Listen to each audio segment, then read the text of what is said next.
What if everything you thought you knew about the beginning of civilization was built on sand? What if the monuments we call ancient were actually late arrivals to a story already thousands of years old? In the desert of southern Iraq, beneath tells that rise like sleeping giants from the plain, archaeologists uncovered something that rewrites the very concept of the dawn of history.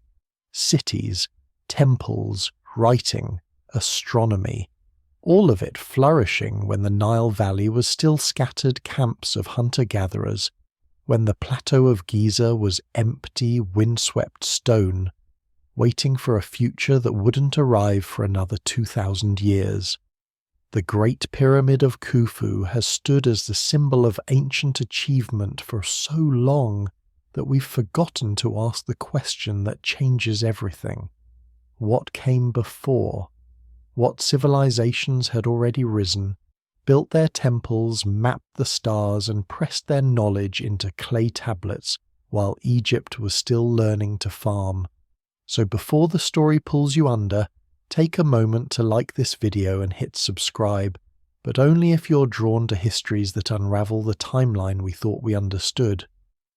And if you're still here, tell me in the comments where you're listening from and what time it is there. I want to imagine this ancient knowledge stretching across the world, connecting us all in the dark. Tonight, we're going back further than the pyramids, back to cities that were already ancient when Egypt was young, back to the Sumerians and the civilization that history almost forgot.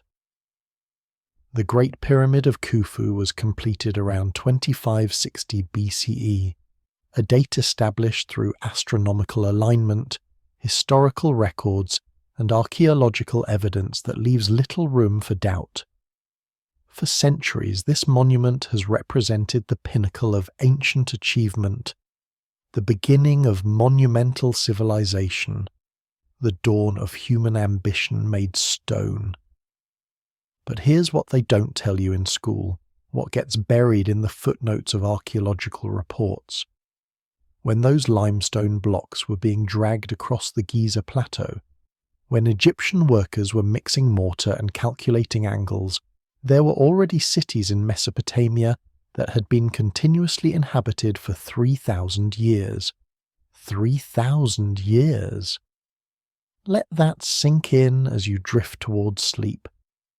Imagine standing at the base of the Great Pyramid on the day it was completed, looking up at smooth white limestone casing stones that gleamed in the Egyptian sun, a monument so massive and so perfect that it seemed to defy human capability. The pharaoh's architects had calculated angles with precision that still impresses modern engineers. They had organized thousands of workers into teams that moved 2 million plus blocks of stone, some weighing as much as 15 tons, with nothing but copper tools, wooden sledges, and human determination. It was, by any measure, a triumph of engineering, mathematics, and sheer will, a civilization announcing to the cosmos that humanity had arrived, that we could build something that would last forever. But while that pyramid was being built, while Egypt was experiencing what scholars call the Old Kingdom, the Golden Age when pharaohs were gods and monuments were promises of eternity, scribes in the city of Uruk were cataloguing tablets in temple libraries that their ancestors had written 1,000 years before. Priests in Eridu were maintaining temples built on foundations laid 2,000 years earlier. Merchants in Ur were using commercial contracts and mathematical systems that had been refined over centuries of trade. The Sumerians weren't just older than Egypt's monuments. They were older than Egypt's concept of itself as a civilization. The mathematics tells the story more clearly than any mythology could. If you were born in 2560 BCE, the year the Great Pyramid was completed, and you decided to travel back in time to the founding of Eridu, you would need to journey back 3,000 years. That's the same distance in time between us and the fall of Rome. It's the same chronological gulf that separates us from the height of the Roman Empire, when Latin was still a living language, and Mediterranean trade routes connected an empire that stretched from Britain to Mesopotamia. Imagine that span.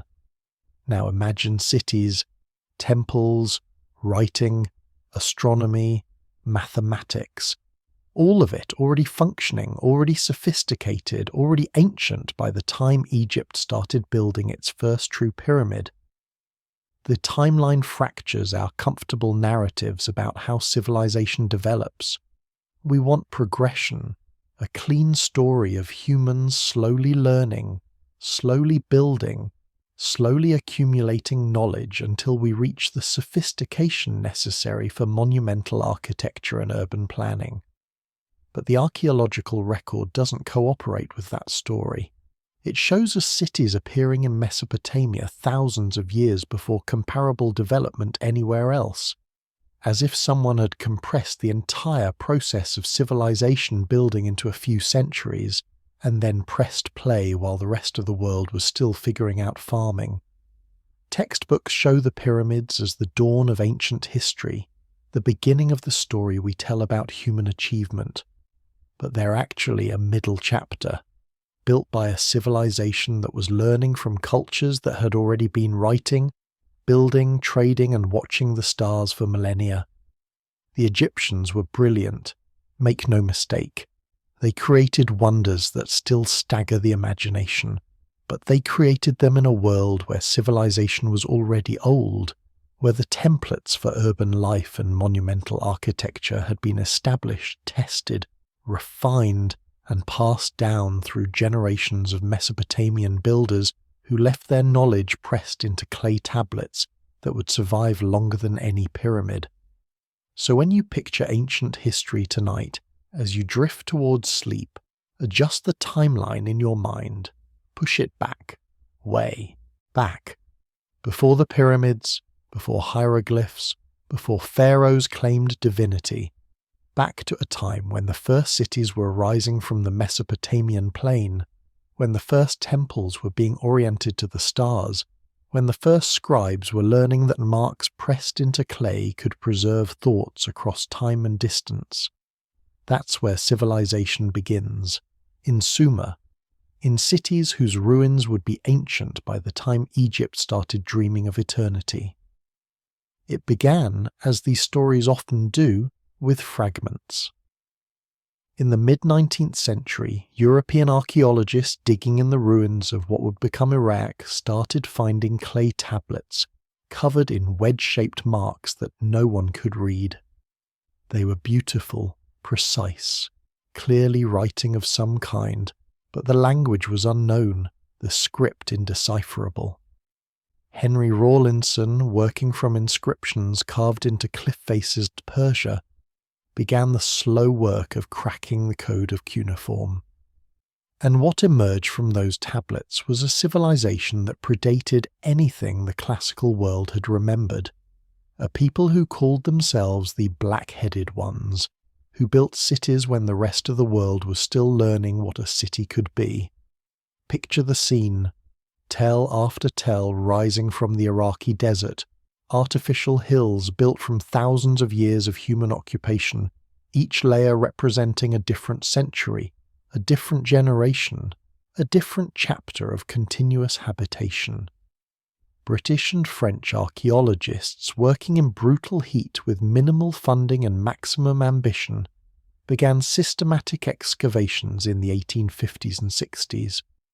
At Nineveh, at Nimrud, at Babylon, they found tablets by the thousands, whole libraries pressed into clay and baked hard by the same fires that destroyed the buildings that housed them.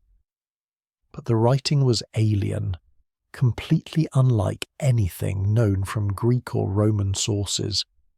The symbols looked like wedges pressed into soft material, systematic and precise, clearly a writing system, but one that had been forgotten for 2,000 years. Rawlinson, a British army officer who had spent years in Persia, became obsessed with the trilingual inscriptions at Behistun, carved into a cliff face at the order of the Persian king Darius the Great. The same text appeared 3 times in 3 different scripts, Old Persian, Elamite, and the mysterious wedge writing that appeared on the tablets flooding out of Mesopotamian excavations. Working from the Persian version, which could be partially understood through its connection to known languages, Rawlinson began the painstaking work of decipherment. Each word was a puzzle, each grammatical structure a mystery to be solved through comparison, pattern recognition, and brilliant guesswork that turned out to be correct far more often than it should have been. By the 1850s, the basic structure of cuneiform had been cracked. The wedge marks weren't alphabetic, weren't quite syllabic, but a complex mixture of sound, signs and meaning signs that could represent whole words or parts of words depending on context. And as scholars began reading the tablets in earnest, what emerged was staggering. These weren't just administrative records, though there were plenty of those, lists of grain and oil and livestock that documented the economic machinery of ancient cities. These were also literary works, astronomical observations, mathematical tables, medical texts, legal codes, religious hymns, and historical chronicles. An entire civilization revealed itself through clay, speaking across millennia in a voice that had been silent since the script was forgotten around the 1st century CE. But it was the language beneath the cuneiform that truly shook the archaeological world. The tablets from the latest periods, from the 1st millennium BCE, were written in Akkadian, a Semitic language related to Hebrew and Arabic. Scholars could work with there, could find cognates and grammatical structures that made sense in the context of known language families. But the older tablets, the ones from the deepest excavation levels, were written in something completely different. A language unrelated to any known linguistic group, agglutinative and bizarre, with grammatical structures that looked like nothing else on Earth. They called it Sumerian after Sumer, the ancient name for southern Mesopotamia that appeared in later historical texts. The Sumerians themselves emerged from clay and fragments, like a photograph developing in the slow motion. They built cities called Uruk, Ur, Eridu, Lagash, Nippur. They worshipped gods named Enlil, Enki, Inanna, Anu. They had kings with names like Gilgamesh and Lugalbanda, whose exploits filled epic poems copied and recopied for thousands of years. They invented writing around 3200 BCE, not to preserve poetry or religion, but to track commercial transactions, to record how much barley went into the temple storehouse and how much beer came out. The poetry came later, once they realized that marks in clay could preserve anything, including the voice of a king who wanted his deeds remembered forever. As more tablets were translated through the late 19th and early 20th centuries, the chronological picture became clearer and more disturbing to established historical narratives. The Sumerians weren't a Bronze Age people contemporary with early Egypt. They were older, much older. Their cities had been flourishing for 1,000 years before Egypt unified under the first pharaohs. Their writing predated hieroglyphs by at least a century, maybe more. Their astronomical observations recorded planetary movements that wouldn't be matched for mathematical precision until the Greeks learned Babylonian methods in the classical period. Everything archaeology was uncovering in Mesopotamia was pushing the origin of civilization further back, deeper into a past that ancient historians like Herodotus and Strabo hadn't even known existed. The tablets kept coming. Every excavation produced more, until museums in London, Paris, Berlin, and Philadelphia had collections numbering in the hundreds of thousands, and the majority of them still sit untranslated, waiting in storage for scholars with the linguistic training to read Sumerian and the patience to work through administrative records from cities that fell into ruin 4,000 years ago. Each tablet is a voice, each one a fragment of the world's first complex civilization, speaking to us if we'll listen, telling us that history is older and stranger than we ever imagined. 6,000 years ago, give or take a few centuries, at a place the Sumerians called Eridu, something remarkable happened. Archaeologists excavating the site in the 1940s and 50s, digging down through layer after layer of occupation, found the remains of a temple built around 5400 BCE. Beneath it, another temple, and beneath that, another. 18 successive temples, each built on the ruins of the last, stretching back into a time so remote that it makes the pyramids feel almost modern. The earlier structures were simple reed huts transformed into permanent architecture. But even in those primitive buildings, the layout was already sacred, already oriented, already part of a religious tradition that would endure for millennia. Fuad Safar and Seton Lloyd, the archaeologists who excavated Eridu on behalf of the Iraqi Directorate General of Antiquities in the late 1940s, must have felt like time travellers as they dug deeper into the tell. Each metre down was another few centuries back, each architectural level a chapter in a story that kept getting older.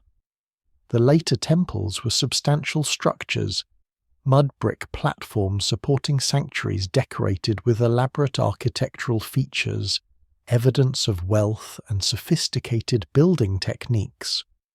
But what struck them, what still resonates through their excavation reports, was the continuity.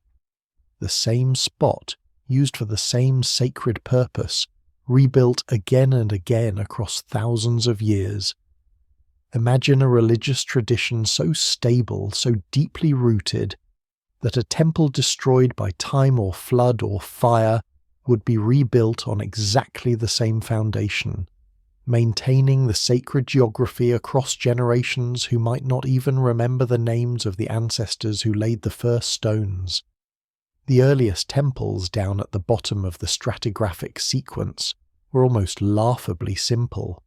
Rectangular structures maybe 10 feet by 15 feet, built with reed bundles set into the ground and plastered with mud, what archaeologists call wattle and daub construction. But even these simple buildings had features that would become standard in Sumerian temple architecture. A central niche in one wall for the cult statue, an offering table positioned to receive gift from worshippers, doorways oriented to catch the prevailing breeze and, possibly, aligned to celestial phenomena that mattered to the priests who served there. The sophistication wasn't in the materials or the construction technique. It was in the intention, the understanding that this was a place where earth and heaven met, where the god could descend and humans could offer reverence. As you move up through the temple sequence, through the centuries of rebuilding, you watch architecture evolve. Reed structures give way to mud brick. Simple rectangular buildings develop side rooms, interior courtyards, elaborate facades.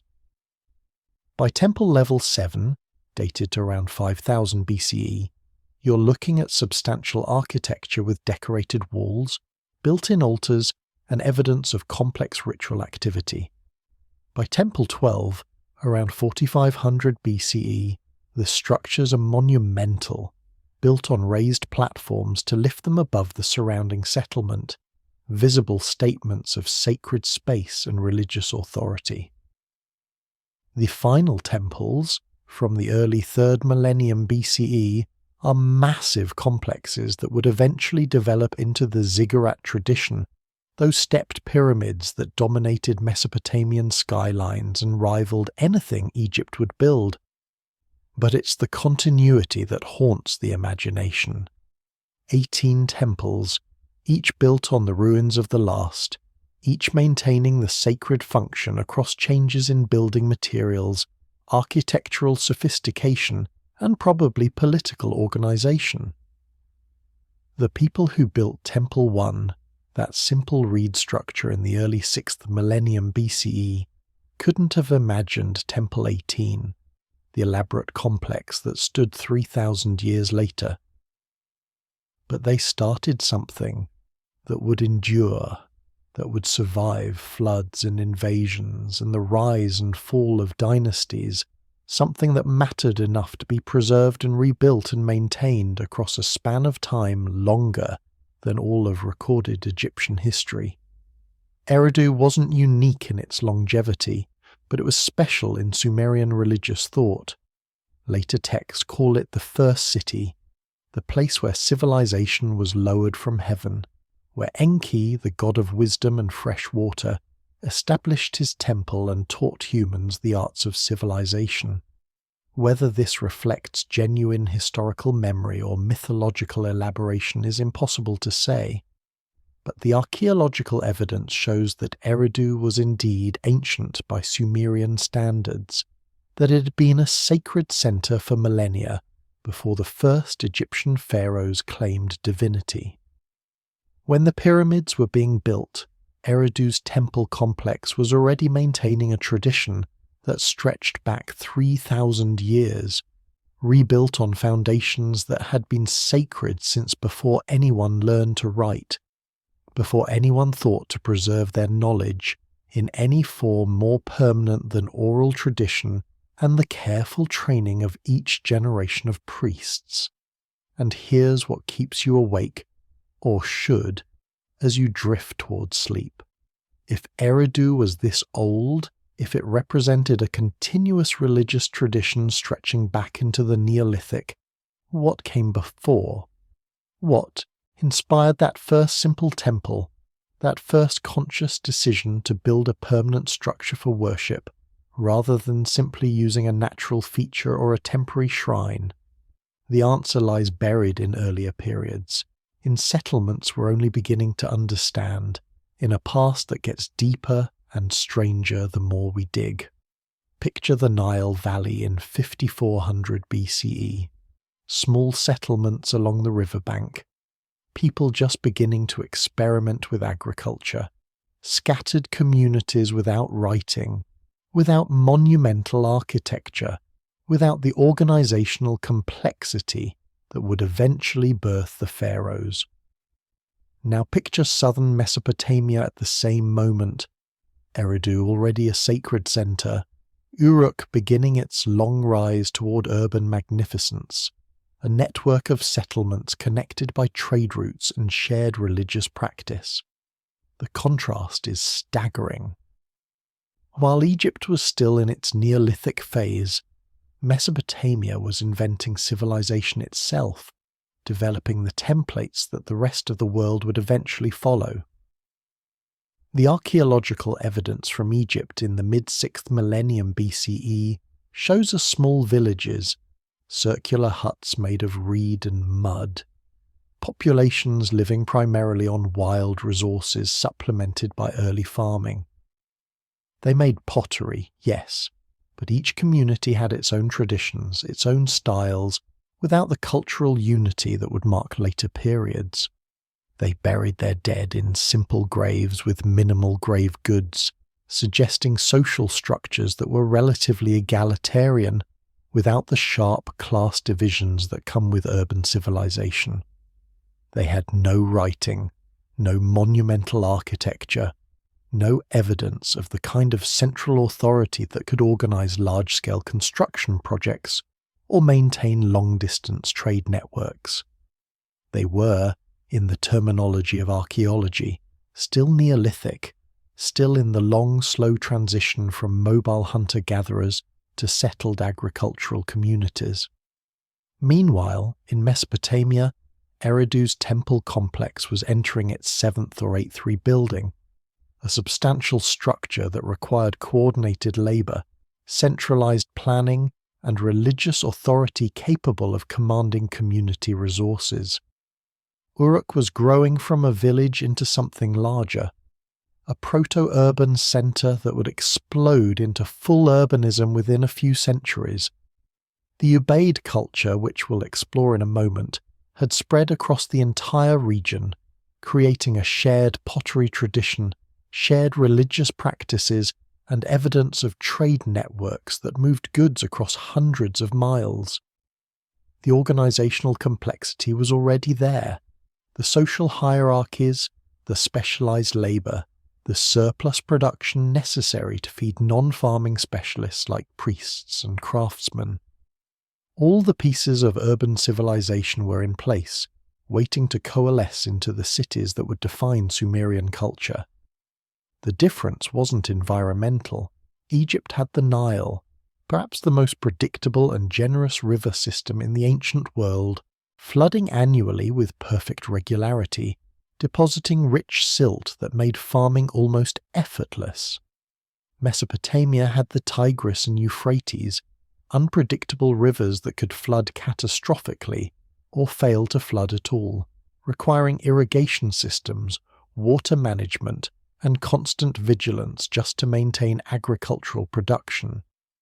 If environmental determinism was the primary factor in civilization development, Egypt should have urbanized first. But it didn't. Mesopotamia had something else. Some combination of cultural innovation, social organization, and perhaps sheer luck that pushed them toward complexity earlier than any comparable region.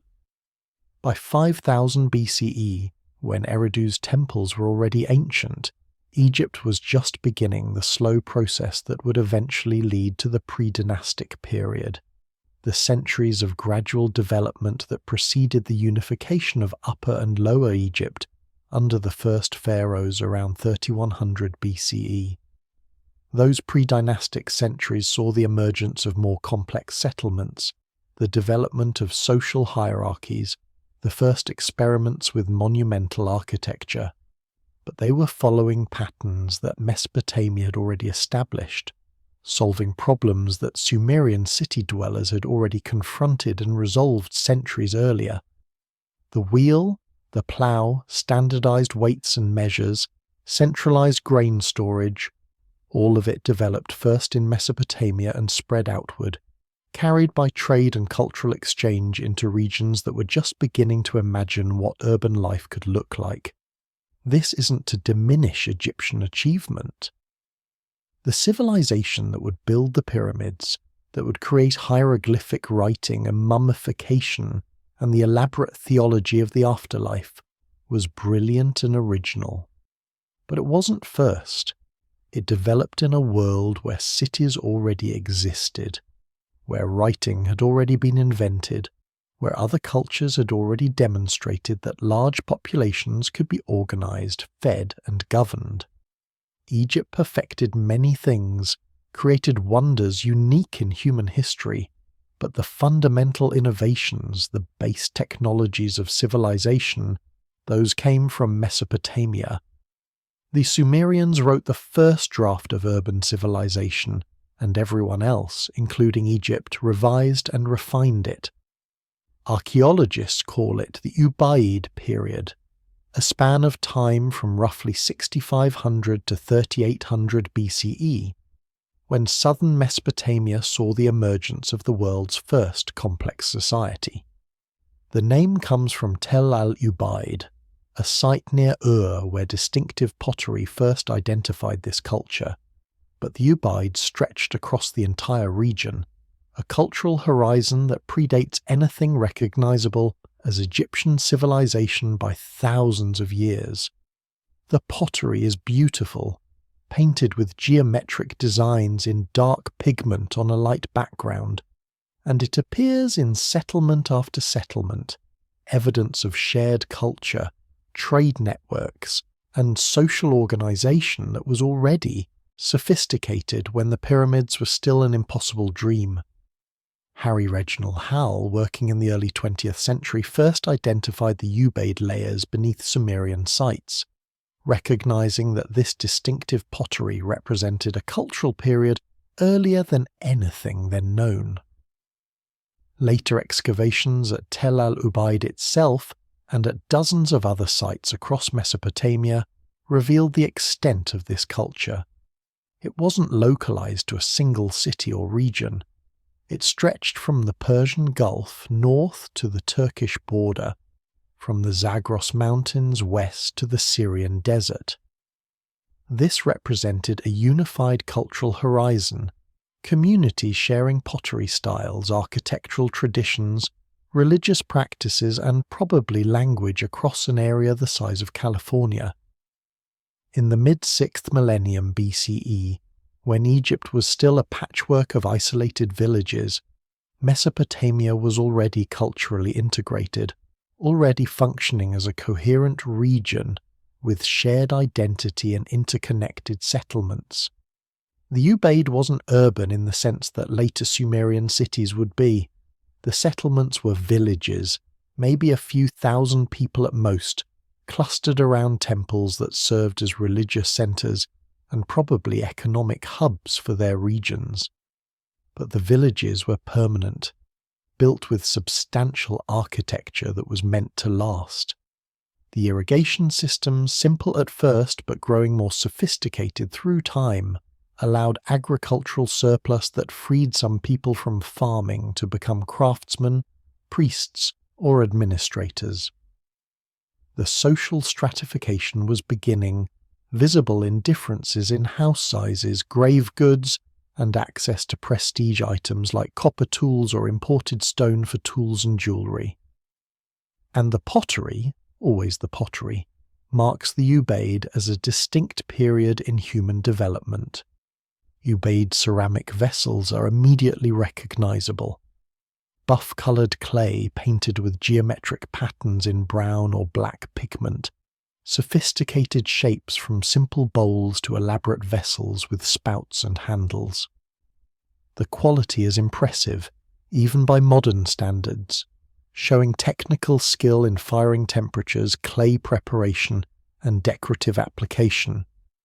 But what's more impressive is the distribution. Ubaid pottery appears at sites hundreds of miles apart, made with local clay but following shared aesthetic traditions, suggesting either trade networks that moved finished goods across long distances or, more likely, shared cultural identity where potters in different villages were following the same design templates because they saw themselves as part of the same cultural world. The temples from the Ubaid period, like those early levels at Eridu, show architectural sophistication that shouldn't exist this early. They're oriented, often with the entrance facing east or southeast, suggesting attention to solar positions or prevailing winds. They're built on platforms that lifted them above the surrounding village, making them visible landmarks and centers of community identity. They have standardized layouts, with central sanctuaries, offering areas, and storage rooms for temple property. This is institutional religion, not shamanism or informal worship. This is organized priestly activity, ritual performed according to established tradition, religious authority exercised over communities that saw the temple as central to their identity and survival.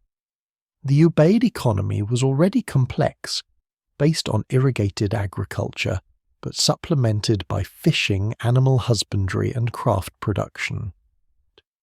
Textile production, visible in the spindle whorls and loom weights found at Ubaid sites, suggests specialized labor and probably trade in finished cloth. Metallurgy was developing, with copper tools appearing at some sites, evidence of long-distance trade since copper sources were distant from the alluvial plain where Ubaid villages clustered. Stone tools were still dominant, but the presence of imported materials, whether copper from the Zagros, obsidian from Anatolia, or semi-precious stones from distant sources, shows that these villages were connected to broader trade networks that moved goods across regions and probably facilitated the spread of ideas, techniques, and cultural practices. By 3800 BCE, when the Ubaid period transitioned into what archaeologists call the Uruk period, the foundations of Sumerian civilization were firmly established. Villages were growing into towns, towns were growing into cities. Writing was just a few centuries away from invention. The organizational complexity, the economic surplus, the social stratification, the religious institutions, all of it was in place, ready to coalesce into the urban explosion that would make Uruk the world's first true city and establish Sumer as the birthplace of civilization.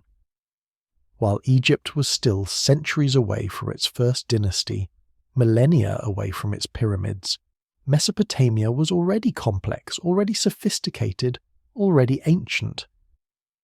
By 3500 BCE, Uruk had become something the world had never seen before.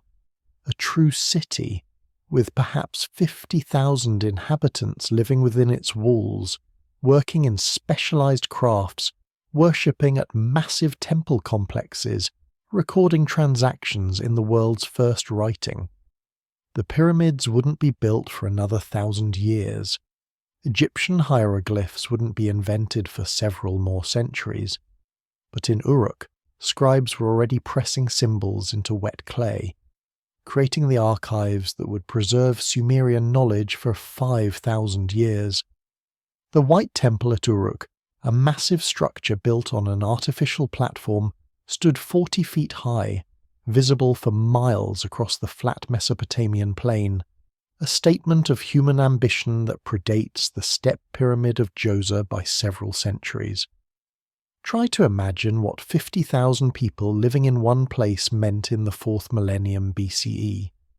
Most of human history up to that point had been small bands, extended families, villages that might house a few hundred people at most. The organizational complexity required to feed, house, and govern 50,000 individuals without modern technology, without even the concept of urban planning, drawn from previous examples, staggers the mind. Yet Uruk achieved it, and the archaeological evidence shows they did it with sophistication that wouldn't be matched for over a millennium. The German Archaeological Institute, working at Uruk since the early 20th century, has revealed a city that sprawled across nearly 600 hectares at its height, protected by massive walls that later tradition attributed to Gilgamesh himself.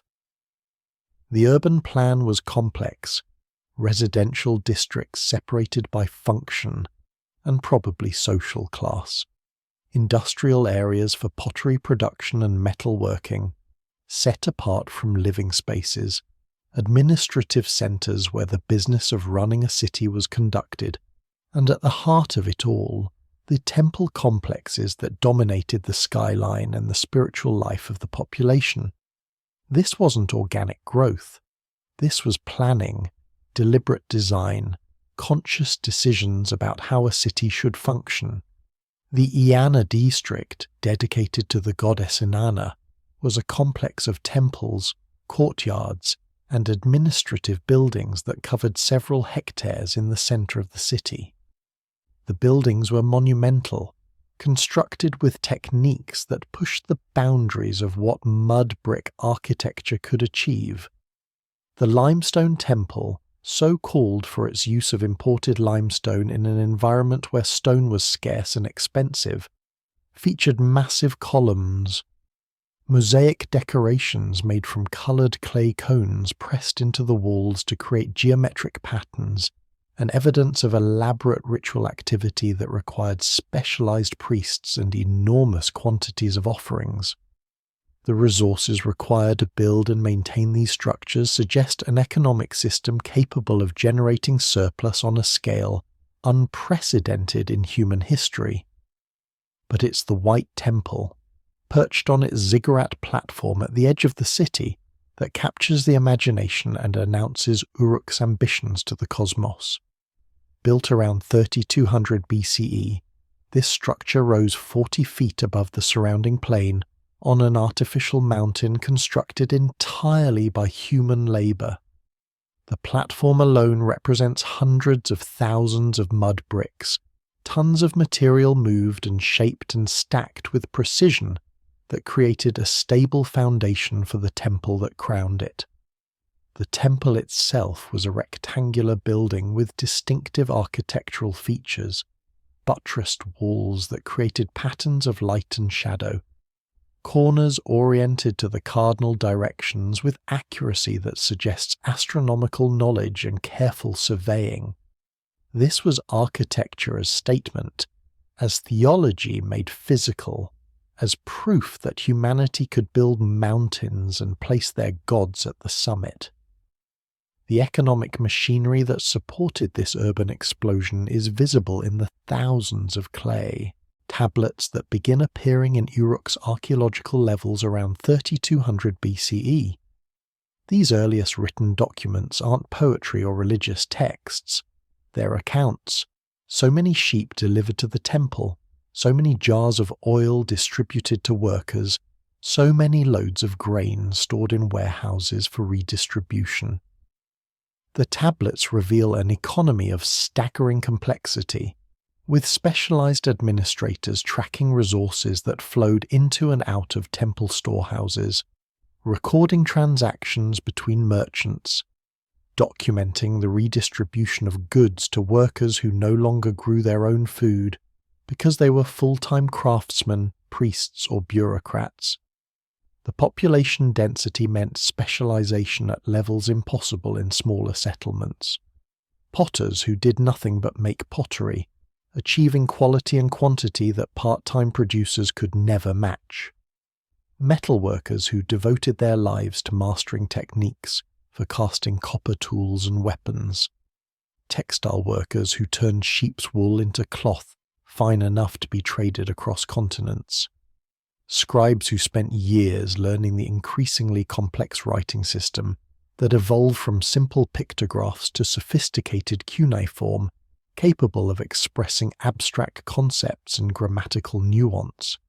Each specialist depended on the urban economy to feed them, clothe them, house them, freeing them to focus on perfecting their craft in ways that drove technological innovation and cultural development. And all of this, every aspect of Uruk's urban explosion, happened while Egypt was still in its pre-dynastic period, still figuring out basic social organization, still centuries away from its first dynasty, and 1,000 years from its first pyramid. Uruk was the proof of concept for urban civilization, the beta test that demonstrated cities were possible, that tens of thousands of people could live together if you had the right social technologies, the right economic systems, the right ideological frameworks to make it all cohere. Every city that came after, including the great cities of Egypt, would learn from Uruk's example, whether through direct cultural contact or by rediscovering the same solutions to the same fundamental problems of urban life.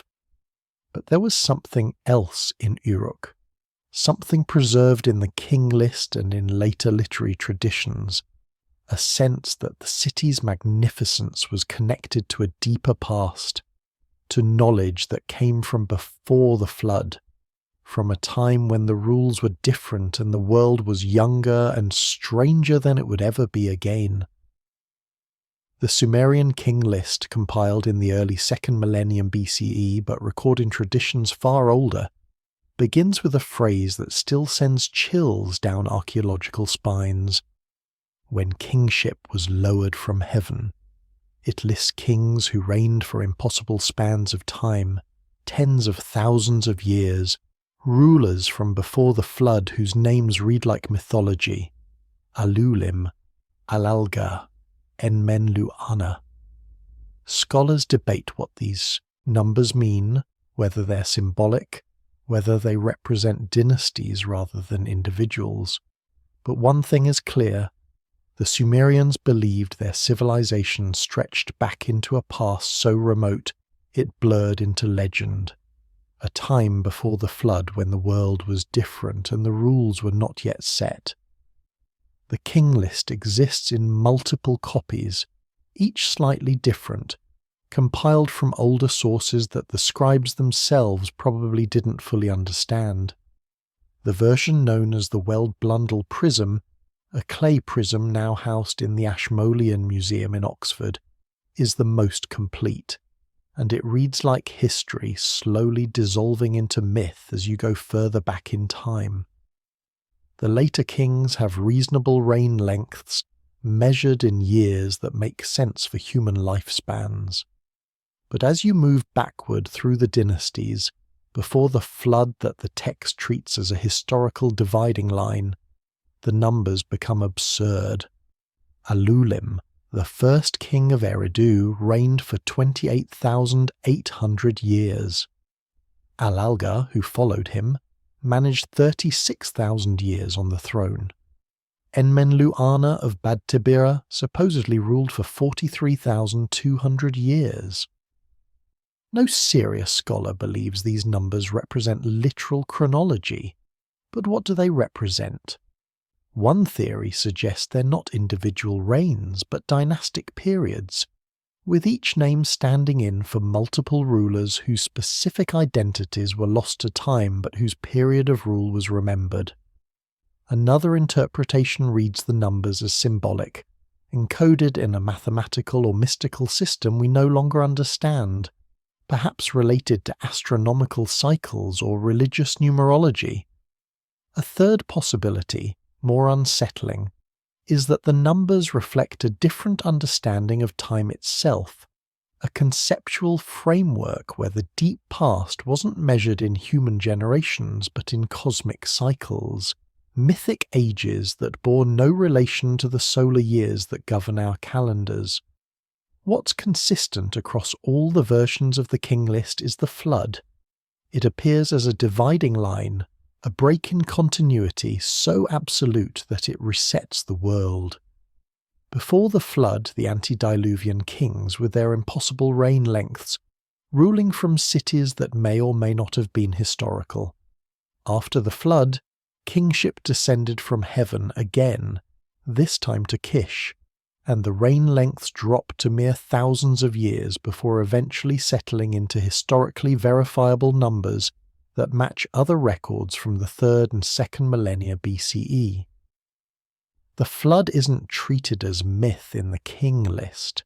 It's treated as history, as an event that actually happened, that destroyed the old world and required civilization to be rebuilt from scratch. This matters because it shows how the Sumerians understood their own past. They knew they were ancient. Their cities had already been continuously inhabited for thousands of years when the king list was compiled. Their temples stood on foundations that went back into the mists of time. But they also believed that their civilization had been interrupted, that knowledge had been lost in the flood and had to be recovered or reinvented. The antediluvian kings weren't just legendary rulers, they were repositories of wisdom from before the catastrophe. Figures who knew things that later generations could only glimpse through fragmentary memory and carefully preserved tradition. And here's what haunts the archaeological imagination. The king list might be preserving something real. Not the impossible reign lengths, not the specific details of antediluvian kingship, but the memory of cultural disruption, of a catastrophic event that broke the chain of transmission and forced survivors to rebuild from whatever knowledge they could salvage. The flood stories that appear throughout Mesopotamian literature aren't just mythology.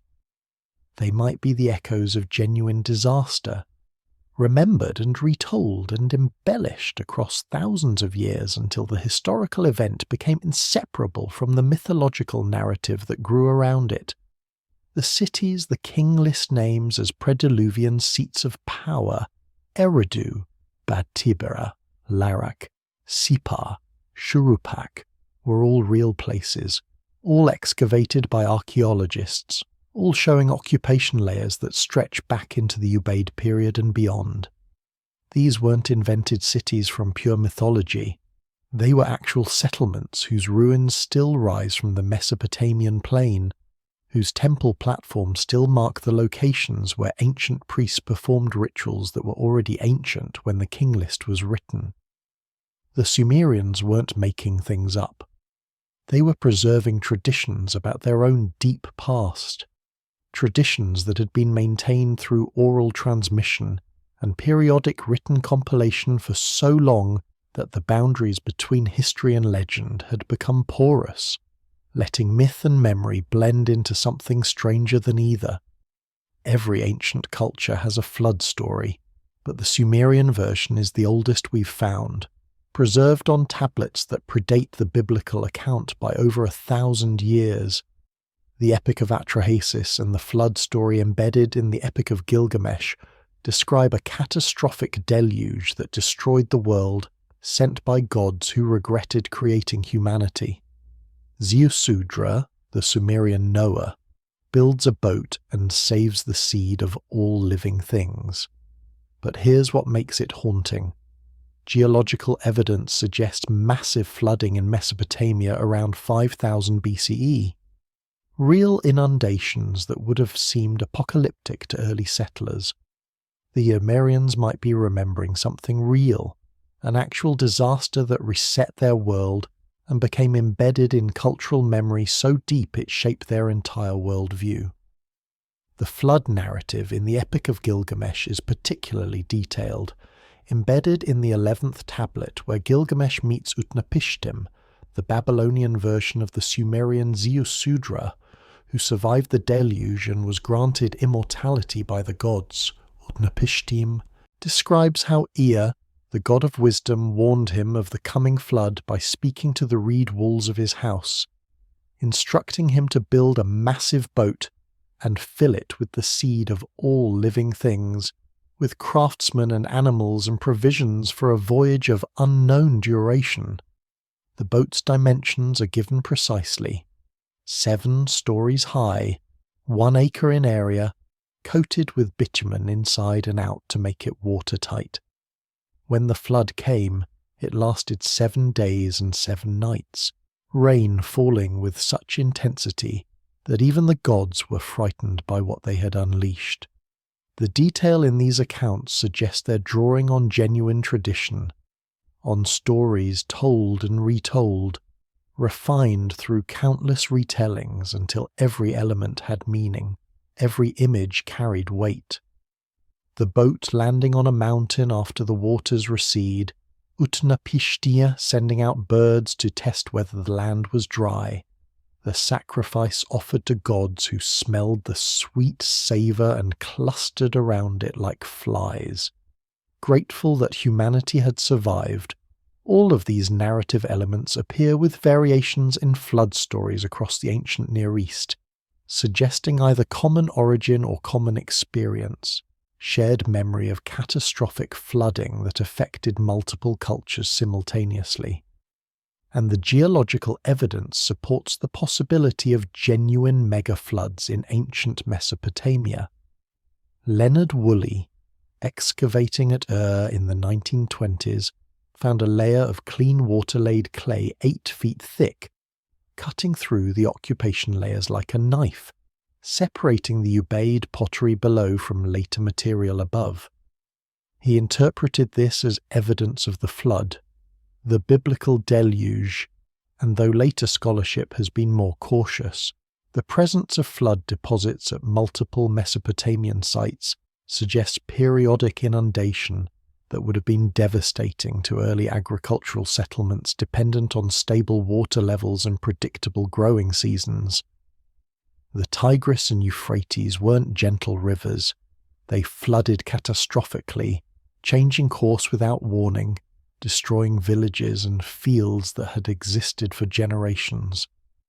In a world without weather prediction, without the ability to track upstream conditions, without any warning system beyond the observation that the water was rising and rising fast, such floods would have seemed supernatural, divine punishment or cosmic catastrophe that threatened the very existence of the world.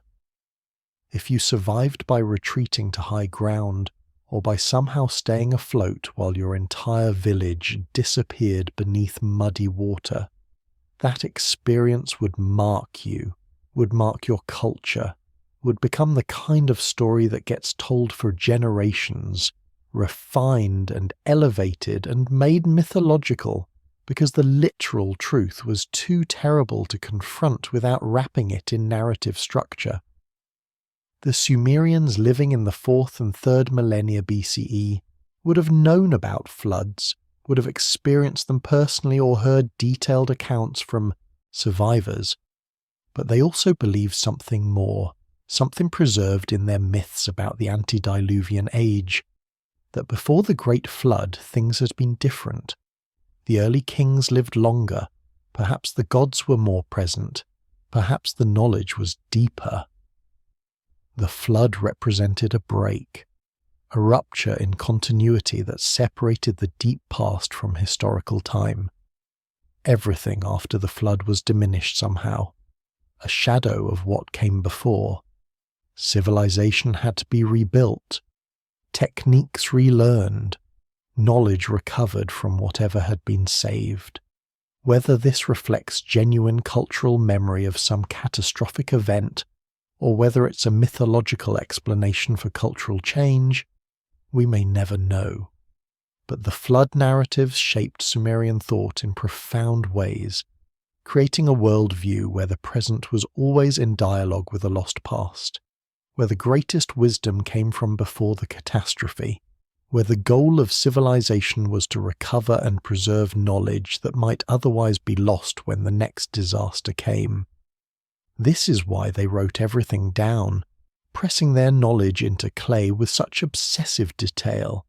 They had learned, whether from actual experience or mythological teaching, that memory alone wasn't enough, that catastrophe could wipe out entire libraries of oral tradition in a single generation. Only writing could preserve knowledge across the kind of rupture that the flood represented. The earliest writing appears in Uruk around 3200 BCE, simple pictographs pressed into clay to record economic transactions. Hieroglyphic writing in Egypt appears around 3100 BCE, perhaps inspired by the Mesopotamian innovation, perhaps independently invented. But that century matters. That 100-year gap represents the difference between invention and adaptation, between the first fumbling attempts to capture language in visual form and the refinement of an idea that was already proven. The Sumerians weren't just earlier, they were the prototype, the experiment that showed the rest of the world what writing could do. The first written documents from Uruk are so primitive they almost don't qualify as writing in the way we understand it. They're pictographs, simple drawings of objects pressed into clay with a stylus, a jar shape to represent oil, a head shape to represent a person, a triangle to represent a sheep. There's no grammar, no syntax, no way to express anything abstract or complex, just tallies, counts, records of goods moving through temple warehouses, 30 jars of oil delivered, 5 sheep received, 2 units of grain distributed, the kind of information that memory could handle in a small village, but that became impossible once the economy reached urban scale. When thousands of transactions occurred daily, and administrators needed permanent records they could consult months or years later to settle disputes or track trends. But watch what happens over the next few centuries. The pictographs become standardized, each scribe drawing the same symbols in the same way so that records from different scribes could be read consistently. The shapes become more abstract, easier to draw quickly with a reed stylus, evolving from realistic pictures toward the wedge-shaped marks we call cuneiform. Phonetic elements begin appearing, symbols used not for their meaning but for their sound, allowing scribes to write names, foreign words, grammatical elements that couldn't be represented pictographically. By 3000 BCE, just 200 years after those first crude tallies, cuneiform could express anything language could express, could capture poetry, legal arguments, historical narratives, religious hymns, personal letters. Any thought that could be spoken could now be written and preserved. The Egyptian hieroglyphs that appear around 3100 BCE are fully formed from the beginning, capable of representing both sounds and meanings, complete with grammatical markers and sophisticated visual aesthetics. This has always puzzled scholars, because writing systems aren't usually born complete. They evolve, fumbling toward complexity through generations of use and refinement. But hieroglyphs appear without clear antecedents, without the centuries of development visible in Mesopotamian cuneiform. The most likely explanation is that the Egyptians borrowed the concept of writing from Mesopotamia, the idea that marks could preserve language, and then developed their own system suited to their language and their aesthetic preferences. They didn't copy cuneiform directly, but they didn't have to reinvent the entire concept of writing from scratch, because the Mesopotamians had already proven it was possible. That century of priority matters enormously.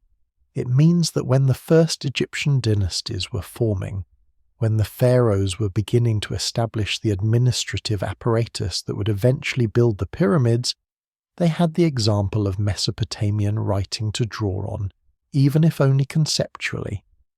They knew that complex societies needed record keeping, that memory and oral tradition weren't sufficient once populations and economic systems reached certain thresholds of complexity. The Sumerians had paid the developmental cost of inventing writing, had gone through the centuries of experimentation and refinement. Egypt benefited from that innovation, even if they created their own distinct writing system, rather than adopting cuneiform directly. And the uses of writing expanded faster in Egypt than they had in Mesopotamia precisely because the Egyptians knew from the beginning what writing could do. While Sumerian scribes spent centuries using cuneiform primarily for administrative purposes before someone thought to preserve literary works, Egyptian hieroglyphs were used for monumental inscriptions, religious texts, and propaganda almost from the moment of invention. They skipped the purely administrative phase because they understood from Mesopotamian example that writing was a tool of power, of memory, of cultural transmission that transcended its humble origins in warehouse accounting. Still, the priority belongs to Sumer. The first marks pressed into clay with intention to preserve information, the first systematic use of symbols to represent language, the first archives where knowledge could be stored outside human memory.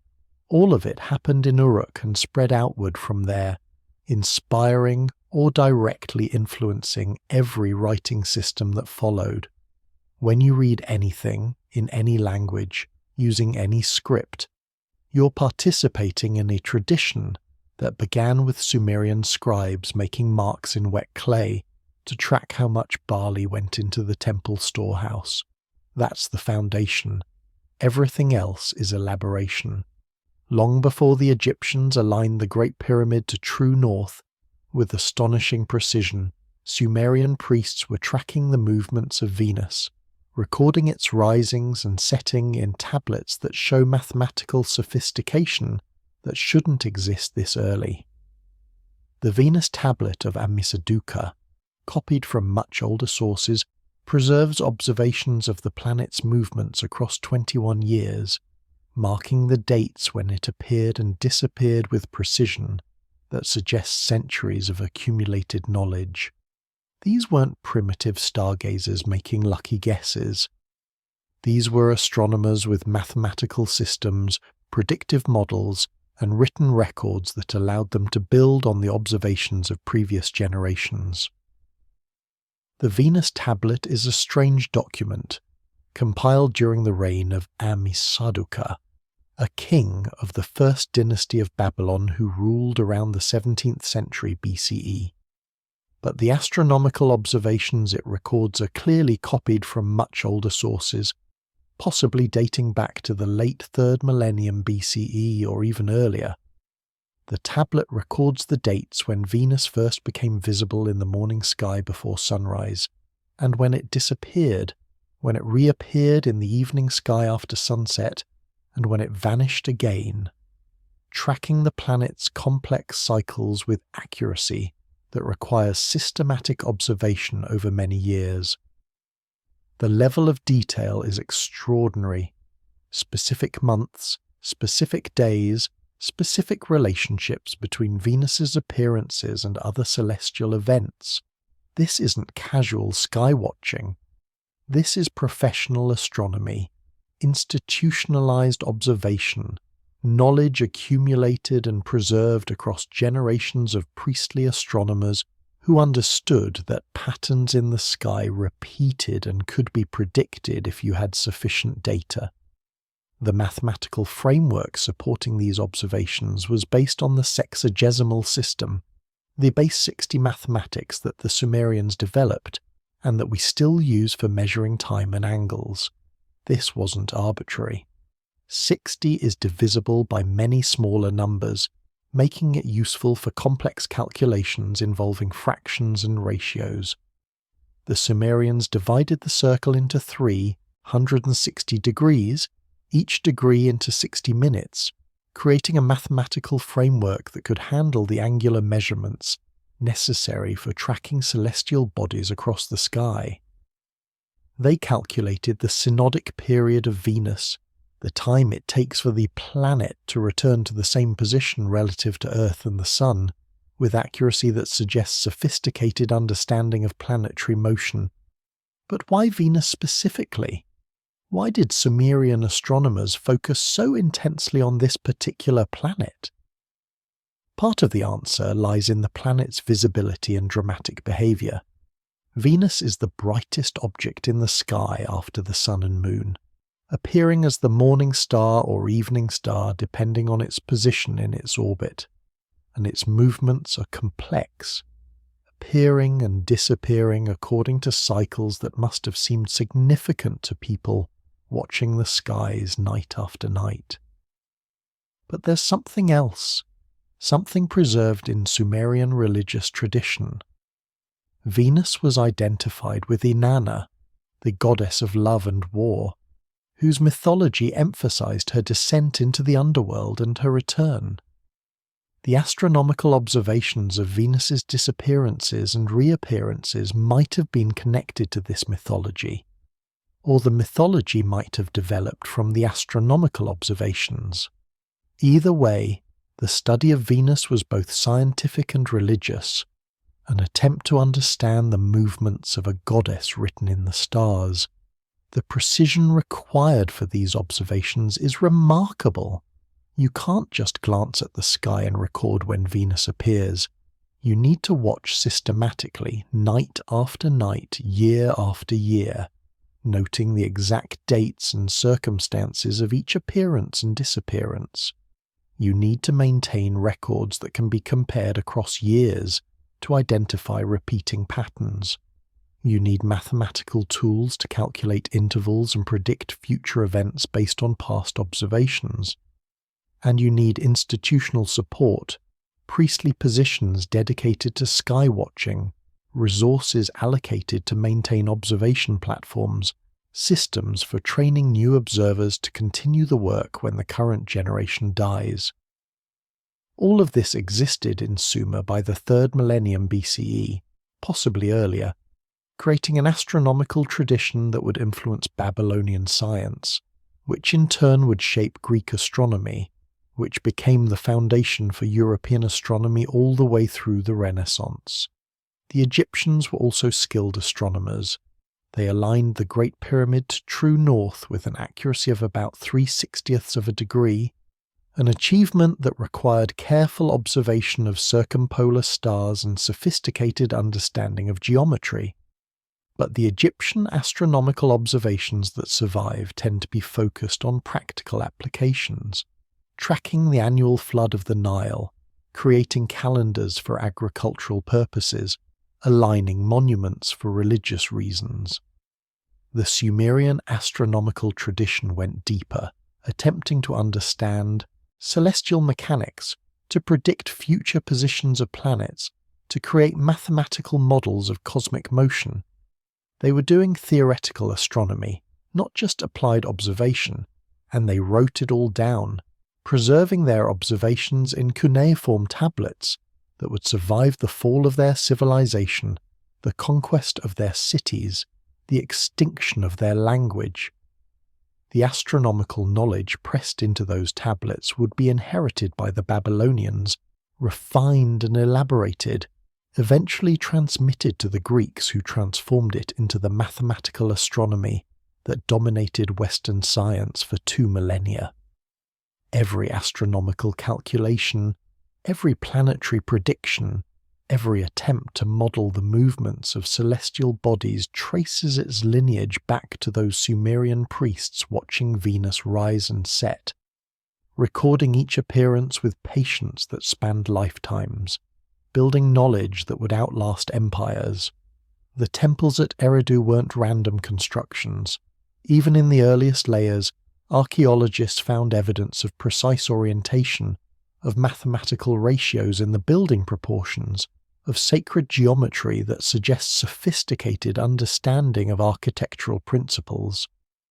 The later ziggurats, massive stepped pyramids that dominated the Mesopotamian skyline, developed from these early temple platforms, each generation building higher, reaching toward heaven with ambition that rivals anything Egypt would achieve.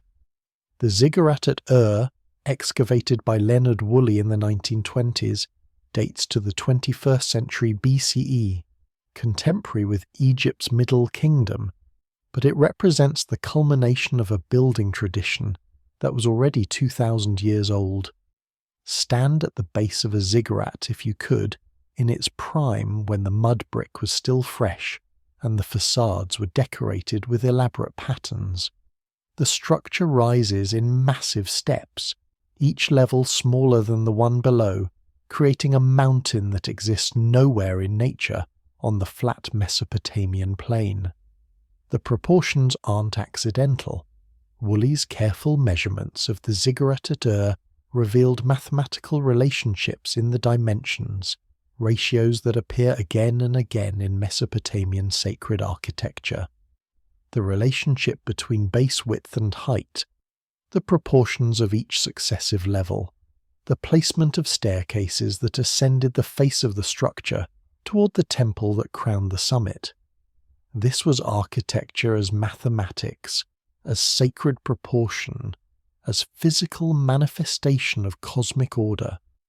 The core of these ziggurats was solid mud brick, millions upon millions of individual bricks made from Mesopotamian clay mixed with chopped straw, dried in the sun or baked in kilns, then stacked by hand into structures that could rise 70 feet or more above the plain.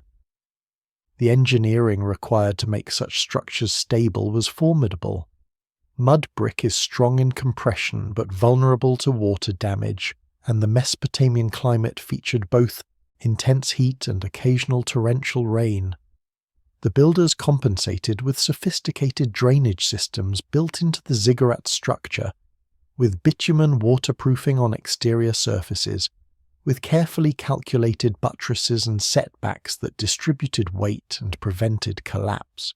They were solving engineering problems that wouldn't be encountered anywhere else for centuries. But it's the orientation that reveals the deeper purpose. Like the temples at Eridu before them, the ziggurats were aligned, their corners pointing to the cardinal directions with precision that required astronomical knowledge and careful surveying.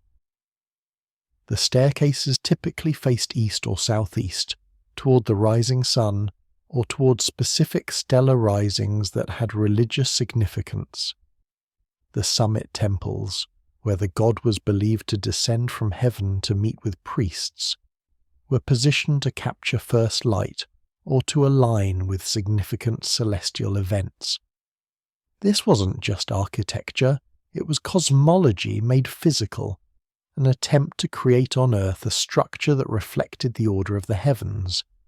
Compare this to Egyptian temple architecture, which also featured astronomical alignment and sacred proportions.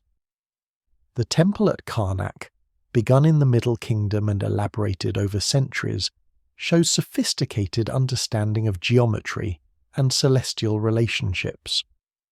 But the Middle Kingdom itself began around 2100 BCE, contemporary with Ur's ziggurat. The Egyptian temples were building on architectural traditions that were still being developed, while Mesopotamian sacred architecture was already ancient, already refined through millennia of experimentation and rebuilding. The Egyptian temples are magnificent, but they're answering questions that Sumerian architects had been exploring for 2,000 years. The ziggurats served a different function than Egyptian pyramids, and the difference is theologically significant. A pyramid sealed the pharaoh's body inside, creating an eternal house for the king who had become a god, a machine for transformation and preservation. A ziggurat was open, accessible, a platform that elevated the temple toward heaven so that the god could more easily descend to earth. The pyramid was about death and immortality. The ziggurat was about the meeting of human and divine, about creating a space where heaven and earth overlapped. Both are profound architectural statements, but they emerged from fundamentally different religious worldviews, and the ziggurat tradition was already established, already perfected, when Egypt was just beginning to imagine pyramid building. The construction techniques developed for ziggurat building influenced architecture across the ancient Near East. The use of mud brick as monumental building material, the mathematical proportioning of structures, the integration of drainage and waterproofing systems, all of these innovations spread from Mesopotamia into surrounding regions. When you see stepped pyramids or temple platforms anywhere in the ancient world, you're looking at echoes of Sumerian ziggurat tradition, architectural ideas that proved so powerful and so useful that they were adopted, adapted, and reimagined by culture after culture across millennia. And always, beneath the ziggurats, there were earlier temples, simpler structures marking the same sacred spots, maintaining continuity across thousands of years of building and rebuilding. The ziggurat wasn't an innovation.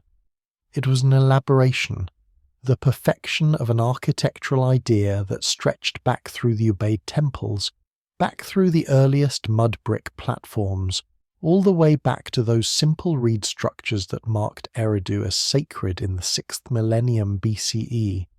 5,000 years of continuous building tradition, each generation adding to what came before, creating monuments that announced to the heavens that humanity remembered, that we honored the sacred, that we would build mountains if we had to in order to reach the gods.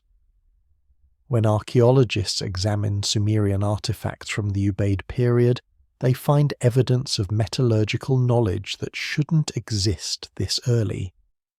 Bronze working, copper smelting, gold working with techniques that suggest centuries of experimentation and refinement. The royal cemetery at Ur, dated to around 2600 BCE, yielded golden helmets, lapis lazuli jewellery, musical instruments with complex inlay work, all demonstrating craft traditions that must have been developing for millennia. Egypt would master similar techniques, but later, always later, following paths that Mesopotamia had already explored. The royal cemetery at Ur is one of those archaeological discoveries that changes everything, that forces recalibration of what we thought we knew about ancient capability and ancient sophistication. Woolley, excavating in the late 1920s, found 16 royal tombs filled with treasures that defied contemporary understanding of early dynastic Mesopotamia. Gold worked with techniques so advanced that modern goldsmiths study the artifacts to understand how they were made. Lapis lazuli imported from Afghanistan, carnelian from India, silver from Anatolia. all of it worked into jewellery of extraordinary beauty and technical accomplishment. Musical instruments, including the famous bull-headed lyre with its intricate inlay work of lapis, shell and red limestone, showing craftsmanship that required years of training and mastery of multiple techniques. But it's not just the artistry, it's what the artistry reveals about the depth of technological tradition. You don't create a golden helmet hammered from a single sheet of gold, fitted to follow the contours of a human head with perfect proportions and decorative elements that include individually worked curls of hair, unless you're building on centuries of metalworking experience. The gold work in the royal cemetery represents the peak of a craft tradition that had been developing since the Ubaid period, at minimum probably longer. The techniques for smelting copper, for creating alloys of copper and tin to make bronze, for working gold into sheet form and then shaping it without cracking or tearing, all of this requires accumulated knowledge passed down through generations of master craftsmen training apprentices. The lapis lazuli tells its own story about trade networks and cultural connections spanning thousands of miles. The only known ancient source for lapis was in the mountains of what's now Afghanistan, 2,500 miles from Ur. Getting lapis lazuli from mine to workshop required organized trade, trusted merchants, possibly diplomatic relationships between distant kingdoms, and a level of economic sophistication that let Sumerian cities afford luxury materials from the ends of the known world. The presence of lapis in graves from 2600 BCE means these trade networks were already well established, already functioning reliably enough that luxury goods could flow across continents. Egypt would develop similar long-distance trade, bringing incense from Punt and timber from Lebanon, but later, building networks that the Mesopotamians had been maintaining for centuries. The musical instruments are perhaps the most haunting artifacts from the royal cemetery, not just for their beauty but for what they represent. The bull-headed lyre, its wooden frame decayed but its decorative elements preserved, shows inlay work of incredible precision, tiny pieces of lapis, shell and limestone cut to exact shapes and fitted together to create narrative scenes in the decorative panels. Making such an instrument required not only the craft knowledge to work multiple materials, but also the musical knowledge to create an instrument with proper acoustic properties, proper string tension, proper resonance. This was a musical tradition sophisticated enough to support specialized instrument makers, which means a musical culture that valued performance, that had professional musicians, that understood music as both art and sacred practice. And all of this is from 2600 BCE, contemporary with Egypt's fourth dynasty, the pyramid builders. Egypt was creating its own wonders at this moment, achieving things that still stagger the modern imagination. But the technological sophistication visible in the royal cemetery of Ur represents the culmination of craft traditions that were already ancient. The metalworking, the stonework, the understanding of materials and techniques, all of it had been developing in Mesopotamia for thousands of years before these particular objects were placed in royal graves to accompany the dead into whatever afterlife the Sumerians imagined. Consider what this means for the larger timeline. If the artifacts from 2600 BCE represent mature craft traditions, those traditions must extend back into the 4th millennium BCE at minimum, probably into the Ubaid period of the 5th millennium. That's 2,000 years or more of continuous development in metallurgy, in jewelry making, in musical instrument construction. Egypt was mastering similar technologies during its pre-dynastic and early dynastic periods, but they were starting from further back, developing their craft traditions while Mesopotamia was already producing masterworks. The golden helmets and bull-headed lyres from weren't innovations. They were the perfection of traditions that stretched back into deep time, maintained and refined across centuries by craftsmen whose names are lost, but whose skill speaks across 5 millennia. Walk through the excavated streets of and you're walking through an urban landscape designed 3,000 years before Christ, with drainage systems, standardized building techniques, residential neighborhoods separated from temple precincts.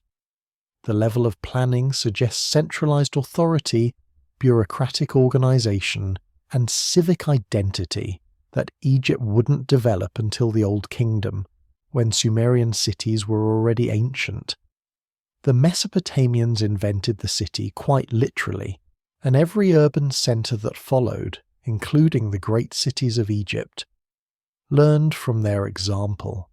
The excavated residential quarters at reveal urban planning principles that seem remarkably modern. Houses built according to standardized plans, variations on a central courtyard design that provided light and air to interior rooms while maintaining privacy from the street. The courtyard plan makes sense in the Mesopotamian climate, creating shaded exterior space where families could work and socialize while avoiding the brutal midday heat. But the standardization suggests building codes, shared understanding of what a proper house should look like, possibly even centralized planning authority that regulated construction to maintain neighborhood coherence and urban functionality. The streets themselves were narrow, winding between house blocks in patterns that seem chaotic to modern eyes, accustomed to grid planning. But the chaos was functional. The narrow streets created shade, reduced wind-blown sand, made the city walkable even in summer heat. The houses had drainage systems built into their foundations, with terracotta pipes that carried wastewater from interior courtyards to larger drains running beneath the streets, eventually emptying outside the city walls. This required engineering at the city-wide scale, coordination between individual builders and civic authorities, maintenance systems to keep drains functioning across decades of use. This was urban infrastructure, the kind of planning that makes high-density living possible without creating public health catastrophes. The separation of residential, religious, and administrative districts shows intentional urban design. The temple complexes occupied the city's sacred center, elevated on platforms that made them visible landmarks and clearly designated sacred space. The administrative buildings, where the bureaucratic machinery of city governance operated, clustered near the temples, reflecting the integration of religious and political authority in Sumerian society. The residential quarters spread outward from this central core, with different neighborhoods possibly housing different social classes or occupational groups, creating an urban geography where your address indicated your place in the social hierarchy. Compare this to early Egyptian urbanism, and the difference in timing becomes clear. The Egyptian Old Kingdom did develop sophisticated cities, particularly the workers' villages that housed the pyramid builders and the administrative centers that governed the emerging state. But this urban development occurred during the 26th through 23rd centuries BCE, when had already been a functioning city for over 1,000 years. The Egyptians weren't stupid or slow. They were solving the same problems of urban organization that the Mesopotamians had confronted, but they were solving them later, in a different environmental context with different resources and different social structures. The city itself was a Mesopotamian invention in the same way that writing was a Mesopotamian invention. Not that permanent settlements didn't exist elsewhere, but the specific package of features that defines urban civilization appeared first in Sumer: high population density, occupational specialization, centralized administration, monumental architecture, written records, social stratification, all of it emerging together in the late 4th millennium BCE in Uruk, and spreading from there to other Mesopotamian settlements. When Egypt developed cities during the Old Kingdom, when the Indus Valley civilization built Harappa and Mohenjo-Daro, when Bronze Age Greece constructed palatial complexes, they were all working with urban templates that Mesopotamia had pioneered, even if each culture adapted the basic urban model to their own specific circumstances. The standardized building techniques visible in Ur's residential architecture represent accumulated knowledge about what works in mud brick construction. The proper ratio of clay to straw to make durable bricks, the thickness of walls needed to support upper stories, the placement of doorways to maximize structural stability, the integration of wooden beams to bind brick walls together and prevent cracking. All of this was learned through trial and error, through generations of builders experimenting and refining techniques until they discovered methods that worked reliably across varied applications. By the time Egyptian architects were beginning to work with mud brick in the pre-dynastic period, Mesopotamian builders had already been perfecting these techniques for millennia, and the cities themselves became models for human organization, proof that large populations could live together productively if you had the right social technologies, laws to regulate behavior and resolve disputes, administrative systems to distribute resources and coordinate labor, religious institutions to maintain social cohesion and provide shared identity, economic systems that allowed specialization and trade. All of it developed first in Mesopotamian cities, tested and refined there before spreading outward to influence every urban civilization that followed. The Sumerians gave us the 60-minute hour, the 60-second minute, the 360-degree circle. Their base 60 mathematical system, developed for astronomical calculations and temple accounting, was so useful that it survived the fall of their civilization and persists to this day every time you check your watch. Egyptian mathematics, sophisticated in its own right, used different systems, different approaches, but the Sumerian mathematical tradition influenced the development of Babylonian astronomy, which in turn shaped Greek science, which became the foundation of Western mathematics. The pyramids were built with Egyptian mathematics, but the numbers that measure time itself came from Sumer. The sexagesimal system seems strange to modern minds accustomed to base 10 mathematics, but it has advantages that made it indispensable for ancient calculations. 60 divides evenly by 2, 3, 4, 5, 6, 10, 12, 15, 20, and 30, making fractional calculations easier than they would be in base 10. If you're dividing things into thirds or quarters or fifths, working in base 60 gives you whole numbers where base 10 gives you repeating decimals. For temple accountants distributing grain to workers, for astronomers calculating planetary positions, for merchants dividing profits among partners, the sexagesimal system was simply more practical than any alternative. The division of the hour into 60 minutes and the minute into 60 seconds comes directly from Sumerian timekeeping, though the Sumerians themselves didn't have mechanical clocks and weren't measuring time with the precision we do now. They divided the day and night each into 12 hours, creating the 24-hour day, and they understood each hour as composed of smaller units based on their sexagesimal mathematics. When Islamic astronomers in the medieval period developed precision instruments for measuring time, they adopted the Babylonian mathematical tradition, which preserved Sumerian sexagesimal calculations, and those standards became the foundation for European timekeeping when Islamic science was translated into Latin during the Renaissance. The 360-degree circle similarly derives from Sumerian mathematics, though the connection to astronomy is more direct. The Sumerians observed that the sun moved through the zodiac, through the band of constellations that mark the ecliptic, completing one circuit in approximately 360 days. Dividing the circle of the ecliptic into 360 degrees, one for each day of the idealized year, created a mathematical framework that was useful for astronomical calculations and sacred geometry.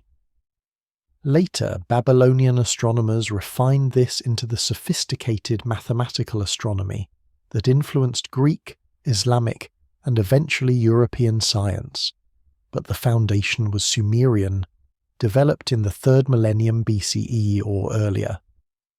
The mathematical tablets that survive from Mesopotamia show calculations of extraordinary sophistication. Multiplication tables, division tables, tables of squares and square roots, reciprocals calculated to many places, all preserved in cuneiform on clay tablets that were used for training scribes in mathematical methods. The level of mathematical knowledge visible in these tablets suggests professional mathematicians, specialists who devoted their lives to calculation and who trained the next generation in methods that had been refined over centuries. This wasn't folk mathematics or practical arithmetic learned by necessity. This was theoretical mathematics, developed and maintained by educated elites who understood that mathematics was foundational to astronomy, architecture, commerce, and governance. Egyptian mathematics, preserved primarily in papyrus documents like the Rin mathematical papyrus and the Moscow mathematical papyrus, shows a different approach to calculation, using unit fractions rather than the Mesopotamian sexagesimal system. Egyptian mathematics was sophisticated, capable of handling the calculations necessary for pyramid construction, land surveying after Nile floods, and architectural projects of enormous complexity. But it developed later, and it developed independently, creating different solutions to similar problems rather than adopting Mesopotamian methods directly. The two mathematical traditions coexisted, each powerful in its own sphere, but the Sumerian tradition had temporal priority and, through its Babylonian descendants, had more influence on the development of Greek mathematics. Every time you check the time on your phone, seeing the minutes count towards 60 before clicking over to the next hour, you're using Sumerian mathematics. Every time you navigate using compass bearings measured in degrees, every time you calculate an angle or measure an arc, you're working within a mathematical framework that ancient Sumerian astronomers developed for tracking planets across the night sky. The mathematics that measures modern life, that structures our understanding of time and space and angular measurement, that's Sumerian.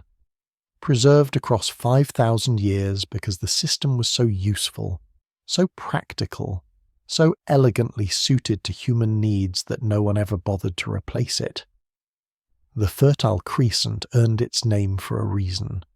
Between the Tigris and Euphrates rivers, humans first domesticated wheat and barley, first learned to redirect water through irrigation canals, first transformed from hunter-gatherers into farmers who could support cities. This happened around 10,000 BCE, thousands of years before Egyptian agriculture began.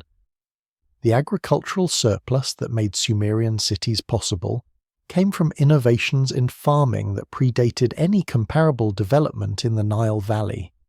Egypt would perfect flood irrigation, would learn to harness the Nile's annual inundation, but Mesopotamia had already been farming for millennia when Egypt was just beginning to plant seeds. The domestication of wheat and barley represents one of the most significant transitions in human history. The moment when people stopped following wild food sources and started cultivating them deliberately, selecting seeds from the best plants, saving them for next year's planting, gradually transforming wild grasses into the productive crops that could support permanent settlements. Archaeological evidence from sites in the northern Fertile Crescent, in the foothills of the Zagros Mountains and the Taurus Range, shows this process beginning around 10,000 BCE, possibly earlier. Wild einkorn wheat and barley being gathered intensively, then gradually domesticated through selective breeding that enhanced desirable traits, larger seeds, non-shattering seed heads that stayed on the stalk until harvest, more reliable germination. The transition wasn't quick or simple. It took thousands of years of experimentation, of learning which plants grew best in which soils, of understanding seasonal cycles and water requirements, of developing tools for planting, harvesting, and processing grain. But by 6000 BCE, when agriculture reached the southern Mesopotamian plain and the Ubaid period began, the crops were already domesticated, the techniques already proven. The settlers who established Eridu and the other early Ubaid sites weren't inventing agriculture. They were applying knowledge accumulated over millennia in other regions, adapting it to the specific challenges of farming in an environment with less rainfall and more extreme temperatures than the northern hills where agriculture began. And it was in southern Mesopotamia that irrigation agriculture was perfected, that humans learned to redirect river water through canals to fields that otherwise would have been too dry for reliable crops. The Tigris and Euphrates flooded unpredictably, not with the reliable annual cycle of the Nile, but with catastrophic surges that could destroy settlements or fail entirely in drought years. The Sumerians learned to tame these rivers, digging canals that captured floodwater and distributed it according to human need rather than natural caprice, creating weirs and levees that controlled flow, maintaining complex irrigation networks that required coordinated labour and centralised authority. The agricultural surplus made everything else possible. Cities can't exist without farmers producing more food than they personally need, creating surplus that can feed specialists who don't farm, craftsmen, priests, merchants, administrators, soldiers, artists. The more efficient the agriculture, the larger the surplus, the more people can be supported in non-agricultural occupations, the more complex the society can become. Mesopotamian agriculture, based on irrigated wheat and barley supplemented by date palms, vegetables and animal husbandry, was efficient enough to support urban populations in the tens of thousands by the 4th millennium BCE. This wasn't subsistence farming. This was agricultural production at a scale that enabled civilization. Egypt did develop magnificent agriculture, perfectly adapted to the Nile's annual flood cycle. The inundation deposited rich silt, natural fertilizer that made Egyptian fields incredibly productive without the labour-intensive irrigation systems Mesopotamia required. Egyptian farmers learned to time their planting to the flood, to build basins that captured water and extended the growing season, to maximize yields from land that was naturally generous. But this development occurred later, during the predynastic period, after 5000 BCE. By that time, Mesopotamian farmers had been practicing irrigation agriculture for over 1,000 years, had already learned the techniques that Egypt would have to discover independently or adapt from Mesopotamian models carried by trade and cultural exchange. The crops themselves tell the story. Wheat and barley, domesticated in the northern Fertile Crescent, appear in Egypt during the predynastic period, probably introduced from Mesopotamia through the Levant. The agricultural package that enabled Egyptian civilization wasn't native to the Nile Valley. It was borrowed, adapted from innovations that occurred first in Southwest Asia, in the arc of land stretching from the Persian Gulf through Mesopotamia into the Levantine coast. Egypt's agricultural genius lay in adaptation, in taking crops and techniques developed elsewhere and perfecting them for the unique conditions of the Nile flood cycle. But the foundation, the original domestication of the grains that would feed civilization, that happened in Mesopotamia's sphere, in the Fertile Crescent where agriculture began. And so the timeline extends even further back, before cities, before writing, before temples, to the moment when humans first planted seeds deliberately and waited to see what would grow. That moment, that decision to stay in one place and tend crops rather than move with wild resources, happened in the Fertile Crescent around 10,000 BCE. Everything that followed, all of civilization with its cities and monuments and literature and art, depended on that agricultural foundation. The Sumerians built cities on agricultural surplus that had been thousands of years in development, on techniques refined through countless generations of farmers, learning what worked and what didn't. By the time Egypt was beginning its own agricultural revolution, Mesopotamia had already been farming for 5 millennia, had already learned how to make the land produce enough to support not just villages but cities, not just subsistence but civilization itself. In the royal graves at Ur, Woolley found lapis lazuli from Afghanistan, carnelian from India, timber from Lebanon, obsidian from Anatolia. These weren't random finds.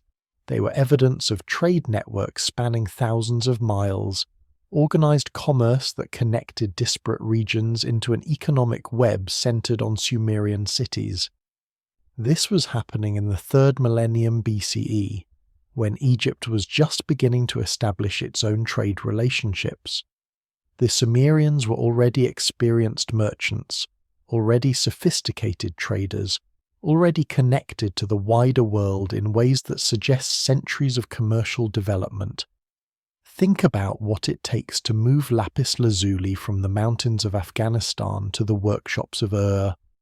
The distance alone is staggering, 2,500 miles across varied terrain, through mountains and deserts, across rivers and through territories controlled by different peoples with different languages and different interests. This wasn't casual exchange between neighboring villages. This was organized long-distance trade requiring infrastructure, trusted intermediaries, standardized systems of measurement and value, probably written contracts, though most of those have been lost to time. The lapis had to be mined in Afghanistan, carried by pack animals or porters to trading centers, exchanged multiple times as it passed through intermediate markets, transported across Persia into Mesopotamia, and finally delivered to Ur, where craftsmen could work it into the jewelry and inlay pieces that ended up in royal graves. The carnelian from India tells a similar story, possibly arriving by sea routes through the Persian Gulf, evidence of maritime trade that connected Mesopotamian cities to the Indus Valley civilization.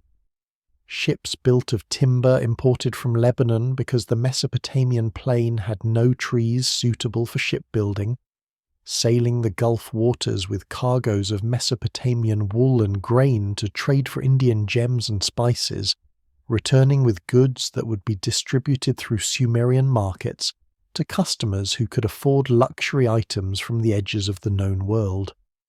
This required navigational knowledge, understanding of seasonal winds and currents, ports with facilities for loading and unloading cargo, commercial networks that could absorb and redistribute goods arriving from distant sources. The obsidian from Anatolia was less exotic but still significant. Volcanic glass prized for its sharp edges and lustrous appearance, useful for tools and decorative objects. Anatolia was closer than Afghanistan or India, but still hundreds of miles distant, requiring overland trade routes that had to be maintained, protected, kept open despite political instability and the constant threat of disruption by warfare or banditry. The presence of Anatolian obsidian in Mesopotamian sites from the Ubaid period onward shows these trade routes were ancient, established well before cities existed, maintained and elaborated as Sumerian civilization developed and demand for exotic materials increased. And it wasn't just luxury goods moving through these networks. Copper and tin, the metals needed to make bronze, came from distant sources and had to be imported in quantity to supply Mesopotamian metalworkers. Timber for construction, virtually non-existent on the alluvial plain, came from the mountains of Lebanon and the Zagros Range. Even stone for sculpture and building projects had to be imported since Mesopotamia lacked native stone sources. The very materials that built Sumerian civilization were sourced through trade networks that connected the entire ancient Near East into an economic system centered on Mesopotamian cities. Compare this to Egyptian trade in the same period. Egypt did develop long-distance trade relationships, bringing cedar from Lebanon for shipbuilding and construction, bringing incense and exotic goods from Punt, trading with Nubia for gold and luxury items. But these trade networks developed during and after the Old Kingdom, from the mid-3rd millennium BCE onward. By that time, Mesopotamian traders had been maintaining long-distance commercial relationships for over 1,000 years, had established the practices and institutions that made large-scale trade possible, standardized weights and measures, written contracts, commercial law governing transactions, professional merchant classes whose entire occupation was facilitating exchange between distant regions. The cuneiform tablets preserve evidence of this commercial sophistication.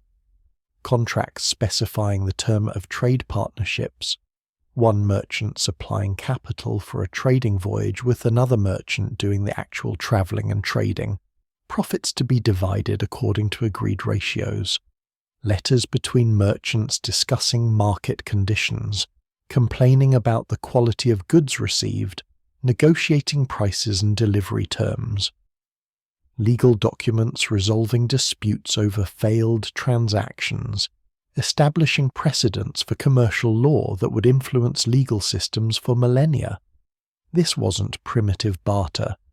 This was commercial capitalism in embryonic form, developed in Sumerian cities during the 3rd millennium BCE and refined through practice until trade became one of the foundations of Mesopotamian prosperity.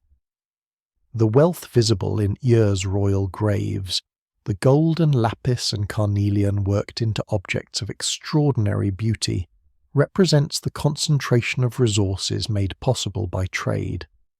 The kings and queens buried with such magnificence weren't just politically powerful, they controlled economic networks that brought the world's treasures to Mesopotamia, that transformed Sumerian cities into cosmopolitan centers connected to distant lands through commerce. When Egypt developed similar wealth and similar international connections during the New Kingdom, they were following patterns that Mesopotamia had established, building trade relationships that the Sumerians had pioneered centuries earlier when the world was younger and the roots were still being discovered.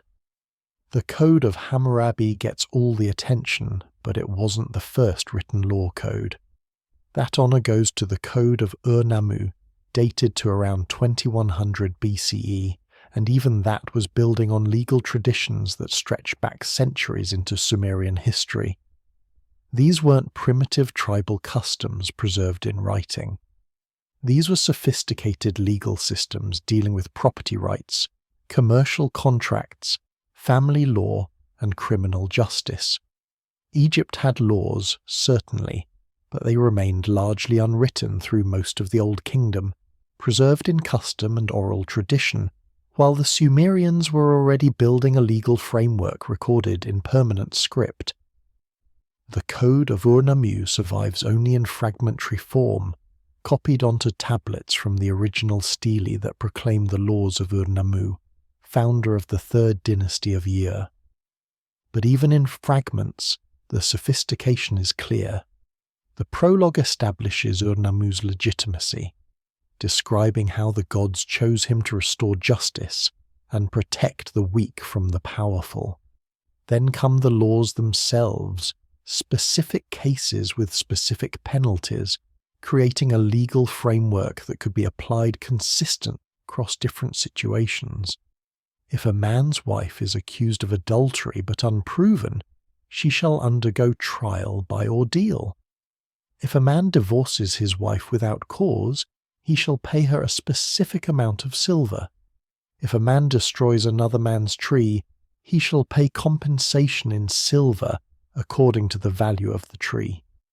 The specificity matters because it shows legal thinking, moving beyond customary justice administered by elders or kings, on a case-by-case basis towards systematic law that could be consulted, cited, applied by judges who might never have met the lawgiver. This is the beginning of legal codes as we understand them, written law that transcends the individuals who created it, that becomes a permanent framework for resolving disputes and maintaining social order. The penalties in Ur-Nammu's code favour monetary compensation over physical punishment, a more sophisticated approach than the eye-for-an-eye retribution that would appear in later Mesopotamian codes, including Hammurabi's more famous version. But Ur-Nammu's code wasn't the beginning.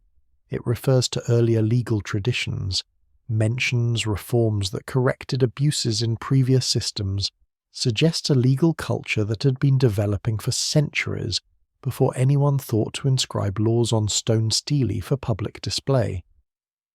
Earlier, Sumerian kings left inscriptions describing their legal reforms, their attempts to establish justice and correct corruption, evidence of ongoing legal development that produced increasingly sophisticated systems for regulating social behavior and economic transactions. The tradition that culminated in Ur-Nammu's code stretched back through the early dynastic period into the Uruk period, perhaps even into the Ubaid, developing alongside the other institutions that made urban civilization possible. Compare this to Egyptian law in the same period. Egypt certainly had law, had systems for maintaining order and resolving disputes, had pharaonic authority that could punish crimes and settle conflicts. But Egyptian law remained largely unwritten until much later, preserved in oral tradition and administrative practice rather than codified texts. The wisdom literature that survives from the Old Kingdom discusses proper behavior and social order, but it doesn't provide systematic legal codes. The administrative papyri show the machinery of justice functioning, but they don't preserve the underlying legal principles in the way Mesopotamian law codes do. Egyptian legal codification would come, but later, influenced at least conceptually by the Mesopotamian tradition of written law that had been developing for over 1,000 years by the time Egypt began systematically recording its legal principles. The impact of written law on social development is difficult to overstate.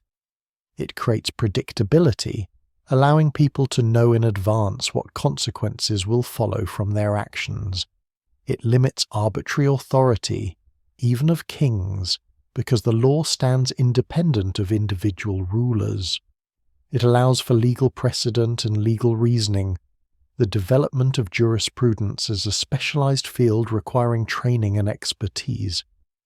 All of this emerged first in Mesopotamia, where the combination of writing and urban complexity created conditions favorable for legal codification. By the time Hammurabi issued his famous code around 1750 BCE, he was working within a legal tradition that was already ancient, refining and systematizing laws that had been developing for over 1,000 years. The stele on which these laws were inscribed weren't just practical documents. They were political statements, monuments declaring that the king had established justice, that he ruled according to divine mandate, that the social order he maintained reflected cosmic order established by the gods. The laws were often displayed in public places, temple courtyards where people could see them even if most couldn't read them. Symbolic assertions that justice was written, permanent, accessible to all rather than the private knowledge of ruling elites. This was law as civic religion, as foundational mythology, as the story a society tells itself about how it maintains order and protects the vulnerable from exploitation. The Sumerian pantheon wasn't a simple collection of nature gods. It was a divine bureaucracy, a heavenly organization that mirrored the earthly complexity of Sumerian city-states, with gods assigned specific duties, specific cities, specific areas of cosmic responsibility. Anu, Enlil, Enki, Inanna, each with elaborate mythologies, each with temples, each with priesthoods that preserved and elaborated their stories across millennia. Egyptian religion would develop similar complexity, but later, building toward the elaborate theology of the new kingdom from simpler foundations. The Sumerians started complex, as if the religious system was already ancient when it was first written down. Anu was the sky god, father of the gods, dwelling in the highest heaven where he presided over the divine assembly but rarely intervened directly in earthly affairs. His temple was at Uruk, shared with Inanna, his granddaughter, a pairing that reflected both cosmic hierarchy and civic pride, since Uruk claimed special status as the city where heaven and earth most closely touched. Enlil was the air god, the storm, the wind, the power that separated heaven from earth and made space for creation.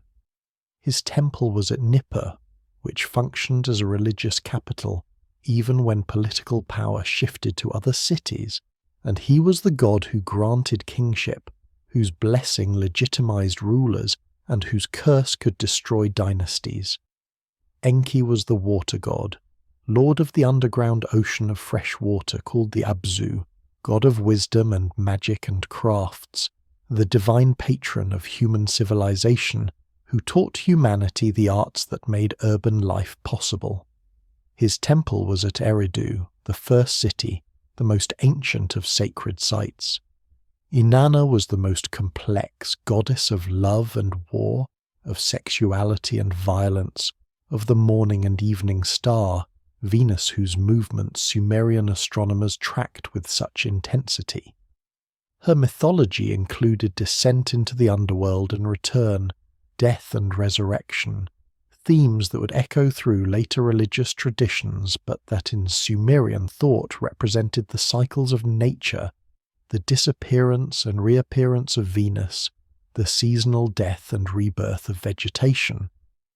Her temple at Uruk was one of the greatest architectural complexes in Mesopotamia, rebuilt and elaborated across millennia, the center of a cult that attracted pilgrims from across the Sumerian world. But these weren't the only gods. The pantheon included hundreds of deities, each with specific roles, specific genealogies, specific relationships to other gods and to human cities. There were gods of grain and beer, of the plough and the brick mould, of writing and of accounting, divine patrons for every craft and every aspect of civilization. The level of detail preserved in Sumerian religious texts suggests centuries of theological development, of priests elaborating divine mythologies, of scribes recording and systematizing religious knowledge, until the pantheon became a vast interconnected network of divine beings whose relationships and responsibilities mirrored the complexity of Sumerian society itself. This theological complexity served practical purposes. Each city had a patron deity, whose temple was the city's religious and often economic center. The temple owned land, employed workers, collected offerings, redistributed resources, functioned as both church and bank and social welfare system. The priests who served the temple were specialists, trained in the elaborate rituals required to maintain divine favor, educated in the mythologies that explained cosmic order and human responsibility. The religious system was integrated into every aspect of Sumerian life, providing ideological justification for social hierarchies, economic organization, political authority. The king ruled by divine mandate, chosen by the gods to maintain order and justice on their behalf. The laws were divine commands, violations punishable not just by human authorities, but by cosmic forces that would punish impiety and reward righteousness. Egyptian religion developed similar complexity, eventually producing elaborate theologies that explained creation, divine kingship, the afterlife, and cosmic order. But Egyptian religion in the Old Kingdom, when the pyramids were being built, was simpler, more focused on the pharaoh as divine intermediary, less bureaucratically organized than the Sumerian system with its divine assembly and specialized temple hierarchies. The complexity would come, elaborated during the Middle and New Kingdoms until Egyptian religion rivaled Mesopotamian theology for sophistication and detail. But the Sumerian system was already complex in the 3rd millennium BCE, already preserving mythologies that seemed ancient even to the scribes who recorded them, already functioning as an integrated system of cosmic explanation and social organization that has been refined across centuries of priestly scholarship. Small innovations change the world. The potter's wheel, invented in Mesopotamia around 3500 BCE, revolutionized ceramic production, allowing for standardized vessels, mass production of containers for grain and oil, the creation of a material culture that could support urban populations. Egypt wouldn't adopt the potter's wheel until around 2800 BCE, 500 years later. Those 5 centuries of Mesopotamian pottery production represent hundreds of millions of vessels, an entire economic infrastructure built on a Sumerian innovation that Egypt would eventually borrow. Before the wheel, all pottery was hand-built, coiled or molded, shaped by patient pressure and careful technique that limited both production speed and vessel uniformity. A skilled potter could make beautiful pots this way, could create complex forms and elaborate decorations, but quantity was always limited by the time required to build each vessel individually. The potter's wheel changed everything. A lump of clay centered on a spinning disc could be pulled upward into a vessel form in minutes, the rotational momentum doing work that human hands alone could never match. With practice, a potter could produce dozens of vessels in a day, all similar in size and shape, standardized containers that could be used interchangeably for storage and transport. The earliest potter's wheels were simple tournettes, slow-turning platforms that assisted hand-building but didn't replace it. But by 3500 BCE, Mesopotamian potters were using true fast wheels, momentum wheels that could be kicked or spun to maintain rotational speed while the potter shaped the vessel. The fast wheel required new techniques, new ways of centering clay and controlling form, but it enabled production at scales impossible with hand-building.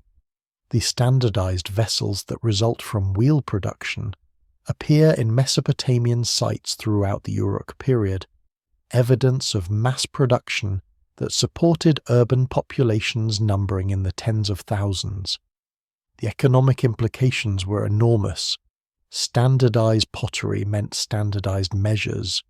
A jar made on a wheel to hold 5 liters would be the same size as every other 5-liter jar, making it possible to measure grain and oil accurately, to calculate taxes and rations, to conduct commerce with confidence that the containers themselves represented reliable units of volume. This might seem trivial, but standardization is foundational to complex economies. You can't have market exchange without agreed measures. You can't have large-scale administration without the ability to count and compare quantities accurately. The potter's wheel wasn't just a technological innovation, it was an enabling technology for urban civilization, creating the material infrastructure that made Sumerian cities economically viable. And the pottery itself tells stories that survive 5,000 years later. The forms change through time, allowing archaeologists to date sites by their ceramic assemblages, to track cultural connections through shared pottery styles, to reconstruct trade networks through the distribution of distinctive wares. The pottery from Uruk appears at sites across Mesopotamia and beyond, sometimes as trade goods, sometimes as evidence of Uruk colonization or influence, spreading the urban template that Sumerian cities pioneered.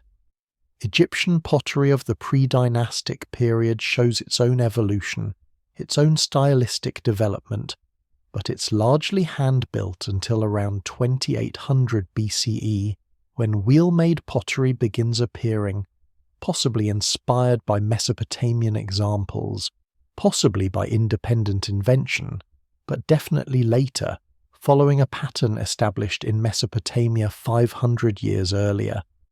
Those 5 centuries matter.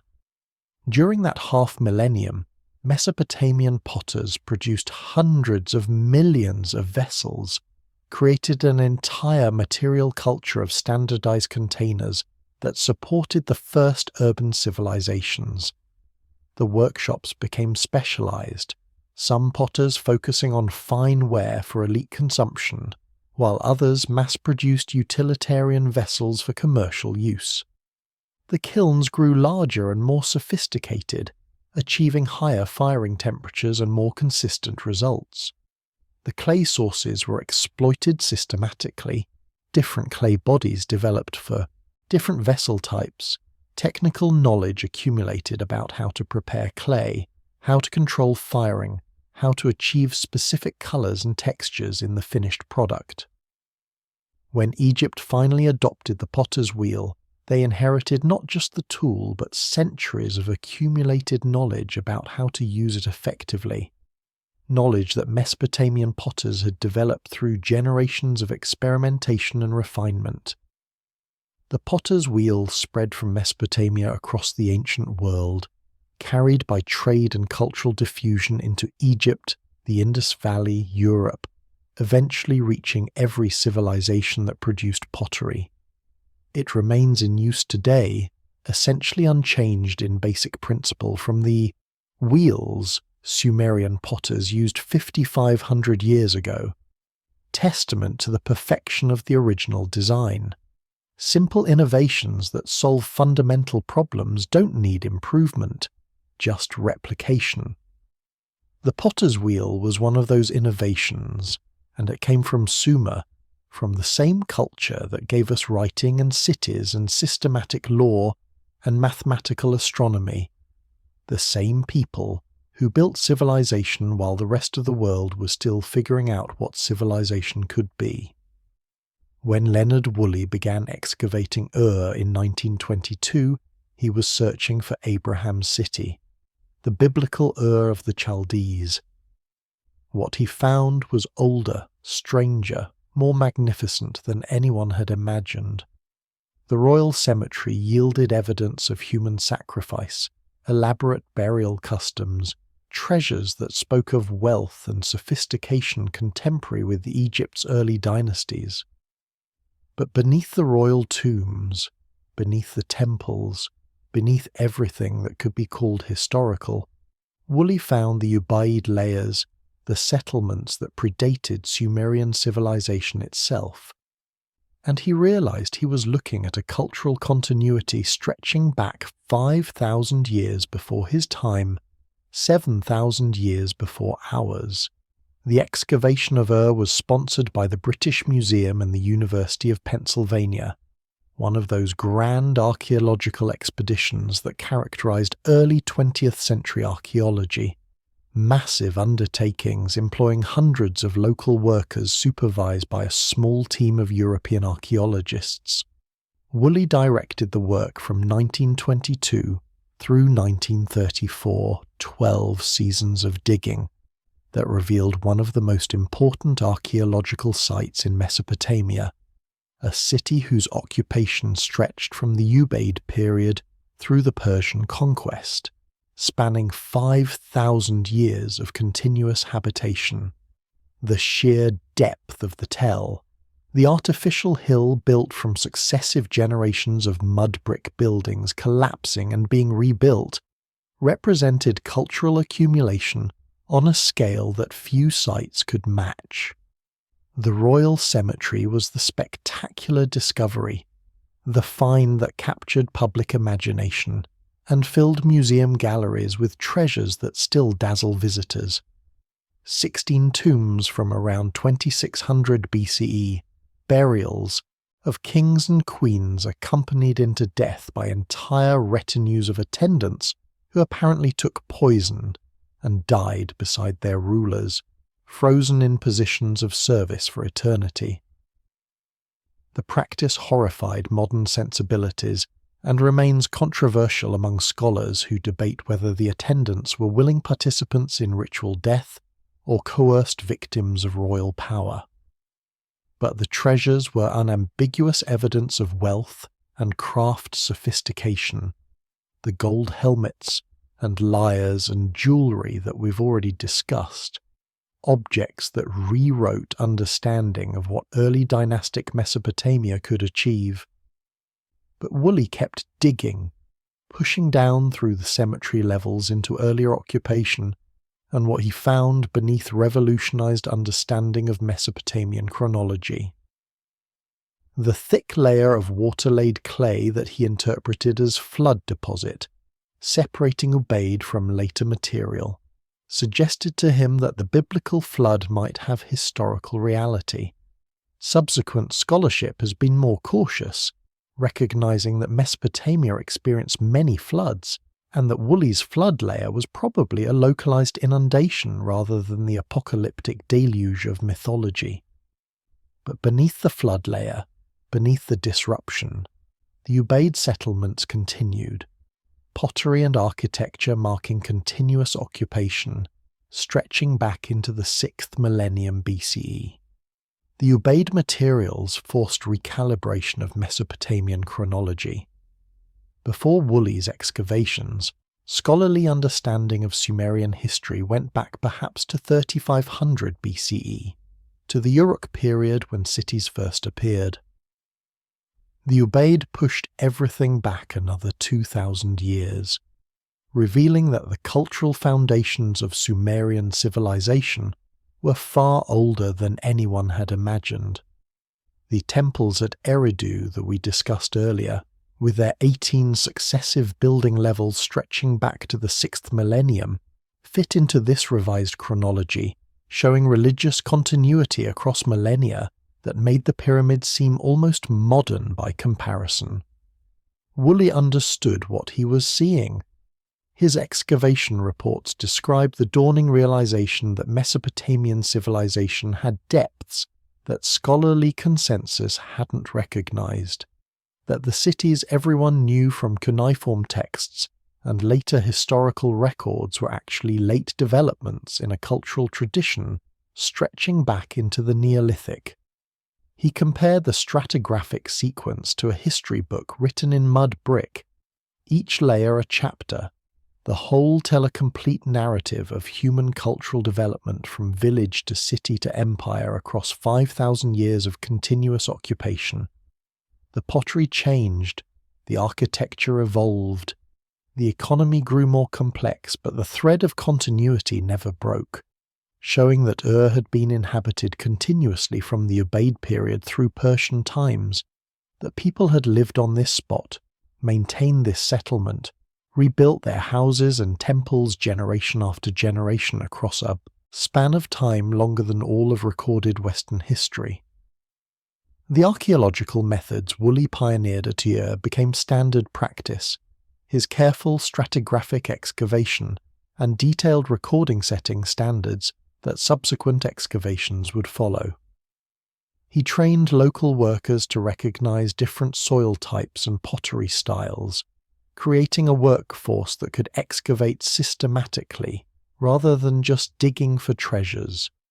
He photographed everything, drew plans and sections, published detailed reports that made the excavation accessible to scholars worldwide. The treasures were spectacular, but the real achievement was the stratigraphic sequence, the chronology that pushed Mesopotamian civilization back into deep time and revealed cultural continuity across millennia. That was Woolley's gift to archaeology.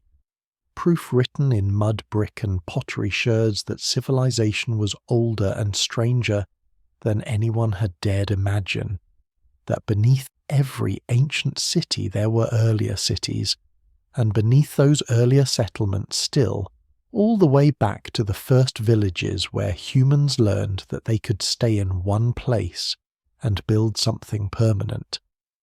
When radiocarbon dating became available in the mid-20th century, it confirmed what archaeologists had suspected from stratigraphy, but couldn't prove with absolute certainty.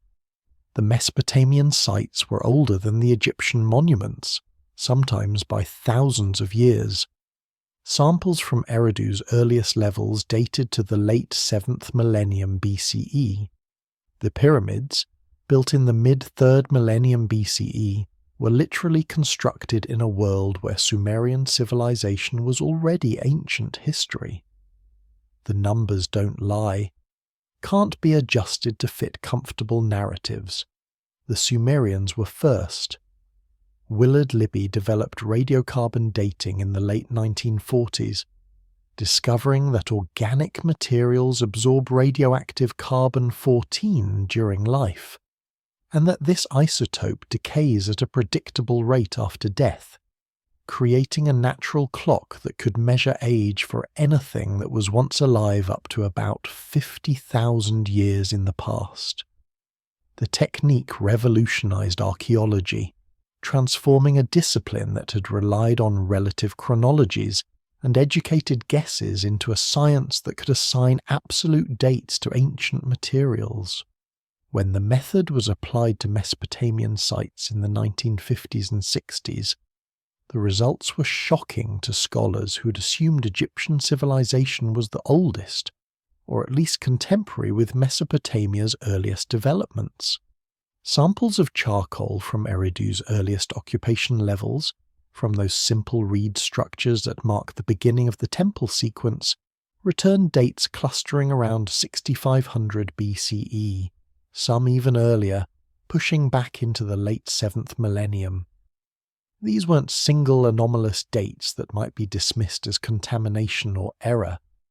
These were consistent results from multiple samples, from different excavation contexts, all telling the same story. Eridu had been continuously occupied since the Neolithic, since a time when Egypt was still thousands of years away from developing anything resembling urban civilization. The dates were calibrated against tree ring chronologies, refined through improved techniques as the technology developed, and they held. 6500 BCE, give or take a few centuries, for the earliest permanent settlement at Eridu. Compare that to the Great Pyramid, built around 2560 BCE, according to astronomical alignment and historical records. The time gap is over 4,000 years. 4 millennia separate the founding of Eridu from the construction of Egypt's most famous monument. To put that in perspective, 4,000 years before our present day takes us back to around 2000 BCE, to the time of Abraham and the Middle Bronze Age, to an ancient world that feels impossibly remote from modern life. That's how old Eridu was when the pyramids were built. The Sumerians, looking at their own past, would have seen the same temporal distance we see looking back at the pyramids, maybe more. The radiocarbon dates from other Mesopotamian sites confirmed the pattern. Ubaid pottery, that distinctive painted ware that marked the cultural horizon predating Sumerian civilization, dated consistently to the 6th and 5th millennia BCE. Uruk's earliest levels, the proto-urban settlements that preceded the true city, dated to the late 5th millennium and early 4th millennium BCE, contemporary with Egypt's pre-dynastic period, but showing far more advanced development, already moving toward urbanism while Egypt was still essentially Neolithic. The early dynastic period in Mesopotamia, when Sumerian city-states were flourishing and competing for dominance, was contemporary with Egypt's early dynasties and the first pyramids. But the Sumerian cities that thrived during this period had already been inhabited for thousands of years, built on cultural foundations that stretched back into deep time. The numbers don't lie. They can't be massaged to fit preconceptions about Egypt as the cradle of civilization.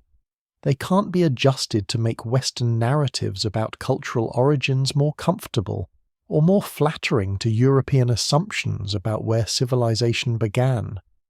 The radiocarbon dates, confirmed by multiple labs using multiple samples from multiple sites, all point to the same conclusion. Mesopotamian civilization was older than Egyptian civilization by a margin measured in millennia, not centuries. This doesn't diminish Egyptian achievement. The pyramids remain magnificent. The hieroglyphic writing remains brilliant. The cultural contributions of pharaonic Egypt remain foundational to Western civilization. But the priority belongs to Sumer, and the scientific evidence proves it beyond reasonable doubt. As dating techniques improved through the late 20th century, as thermoluminescence dating of pottery and optically, stimulated luminescence dating of sediments supplemented radiocarbon methods, the chronology became even more precise. The Ubaid period could be subdivided into phases, each dated with increasing accuracy. The transition from Ubaid to Uruk, that crucial moment when villages became cities, could be pinpointed to around 3800 BCE. The invention of writing could be dated with confidence to around 3200 BCE in Uruk, a century before comparable developments in Egypt. Every refinement in dating technology confirmed what Woolley had suspected when he dug through the stratigraphic layers at Ur. Mesopotamian civilization had depths that no one had fully appreciated, roots that went back into a past so remote it made everything that came after seem almost modern by comparison. Both cultures built monumental structures reaching toward heaven, but they did it for different reasons, with different meanings. The Egyptian pyramid was a tomb, a house for eternity, a machine for transforming the pharaoh into a god. The Sumerian ziggurat was a temple platform, a meeting place between earth and heaven, a house for the god to descend into. The pyramid sealed off the dead king from the world. The ziggurat invited the divine into the human realm. These are fundamentally different theological statements, and the ziggurat tradition was already established when Egypt was just beginning to imagine permanent architecture. The pyramid's purpose was preservation, protection, eternal housing for the royal body that needed to remain intact for the afterlife journey. The internal chambers were hidden, accessed through passages that would be sealed after burial, concealed so completely that grave robbers would struggle for millennia to find them. The pyramids were meant to endure forever, massive piles of stone that defied time and decay, creating spaces so protected that the pharaoh's body and grave goods would remain undisturbed until the king needed them in the afterlife. The geometry was precise, the alignments astronomical, but the focus was always inward, toward the burial chamber, toward the dead king who dwelled at the heart of the stone mountain. The ziggurat was entirely different in conception and function. It had no burial chambers, no hidden spaces, no attempt to seal anything away from the world. Instead, it was open, accessible, a platform that elevated the temple toward heaven so that the distance between earth and sky could be bridged more easily. The god didn't live in the ziggurat permanently. The god lived in heaven, but would descend to the summit temple during festivals and ritual occasions, meeting with priests who climb the staircases to perform ceremonies that maintain the relationship between human and divine. The ziggurat was architecture as invitation, as bridge, as meeting place between realms that were normally separate. The theological implications are profound. Egyptian religion, at least during the Old Kingdom when the pyramids were built, was focused on death and immortality, on transforming the pharaoh from human to divine through the mechanisms of mummification, ritual, and monumental architecture. The pyramid was the engine of that transformation, the physical structure that facilitated apotheosis. Sumerian religion was more concerned with the relationship between living humans and active gods, with maintaining the cosmic order through proper ritual, with ensuring that the gods remained favorably disposed toward their human servants. The ziggurat wasn't about death or transformation, it was about ongoing relationship, about creating physical space where that relationship could be maintained and renewed. And the ziggurat tradition was older. The temple platforms at Eridu, those successive building levels that kept raising the sacred space higher above the surrounding settlement, dated back to the 6th millennium BCE, thousands of years before the first pyramid.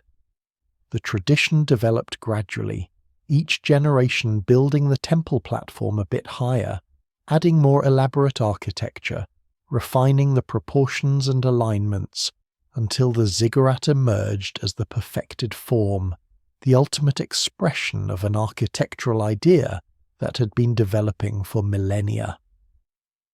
When Ur-Nammu built his ziggurat at Ur around 2100 BCE, he was working within a building tradition that was already 3,000 years old, maintaining continuity with ancestors who had first decided that sacred space needed to be elevated, set apart, positioned between earth and heaven. The Egyptian pyramids developed quickly, going from the step pyramid of Djoser around 2650 BCE to the perfected form of Khufu's Great Pyramid less than a century later. This rapid development suggests either extraordinary innovation or learning from existing models. The step pyramid itself seems reminiscent of Mesopotamian ziggurats, a stepped structure rising toward heaven, though Djoser's monument served Egyptian purposes rather than Mesopotamian ones. Whether this represents direct influence or convergent evolution remains debated, but the fact remains that Mesopotamia had been building stepped temple platforms for thousands of years before Egypt started experimenting with pyramid construction. The architectural differences reflect different worldviews, different answers to fundamental questions about the relationship between human and divine, between life and death, between earth and heaven. Both cultures created magnificent monuments. Both pushed the boundaries of what was architecturally possible with the materials and tools available to them. But the pyramid and the ziggurat served different purposes, embodied different theologies, represented different understandings of what monumental architecture should achieve. And the ziggurat tradition was older, more developed, refined through millennia of building and rebuilding, before Egypt began constructing its pyramids on the Giza Plateau. Here's the question that keeps archaeologists awake.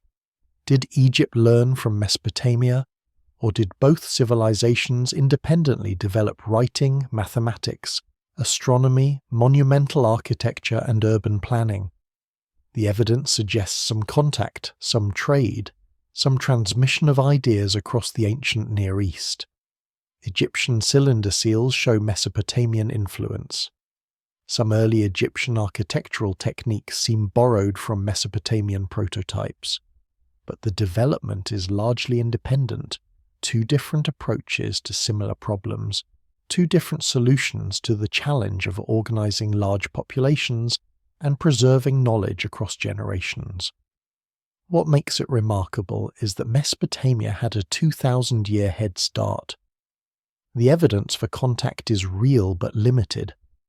Mesopotamian cylinder seals appear in Egypt during the pre-dynastic period, either as actual imports or as Egyptian-made copies of Mesopotamian designs. These seals served administrative functions in both cultures, used to mark ownership of goods and authenticity of documents, and the appearance of the cylinder seal form in Egypt suggests some kind of knowledge transfer from Mesopotamia, where the technology had been in use for centuries. Early Egyptian architectural features, particularly the niched facade decoration visible on some pre-dynastic and early dynastic structures, closely resemble Mesopotamian architectural traditions, suggesting either direct influence or shared aesthetic that developed through cultural contact. But the evidence stops short of proving wholesale borrowing or colonization. Egyptian hieroglyphs, while appearing about a century after cuneiform, are fundamentally different in structure and execution, suggesting independent invention inspired by the concept of writing rather than direct adaptation of Mesopotamian script. Egyptian mathematics used different systems than Mesopotamian base 60 calculations, arriving at different solutions to similar problems. Egyptian religious thought developed along different lines, creating different myths, different theological frameworks, different relationships between gods and humans. Egypt and Mesopotamia both became literate, urban, mathematically sophisticated civilizations, but they did it in their own ways, creating distinct cultures that happened to solve similar problems during roughly the same historical period. The debate over diffusion versus independent invention has occupied scholars for over a century, and no consensus has emerged because the evidence supports both positions depending on what you emphasize. Yes, there was contact between Egypt and Mesopotamia during the crucial period when both were developing the institutions of civilization. Trade goods moved between regions, probably carrying ideas along with physical objects.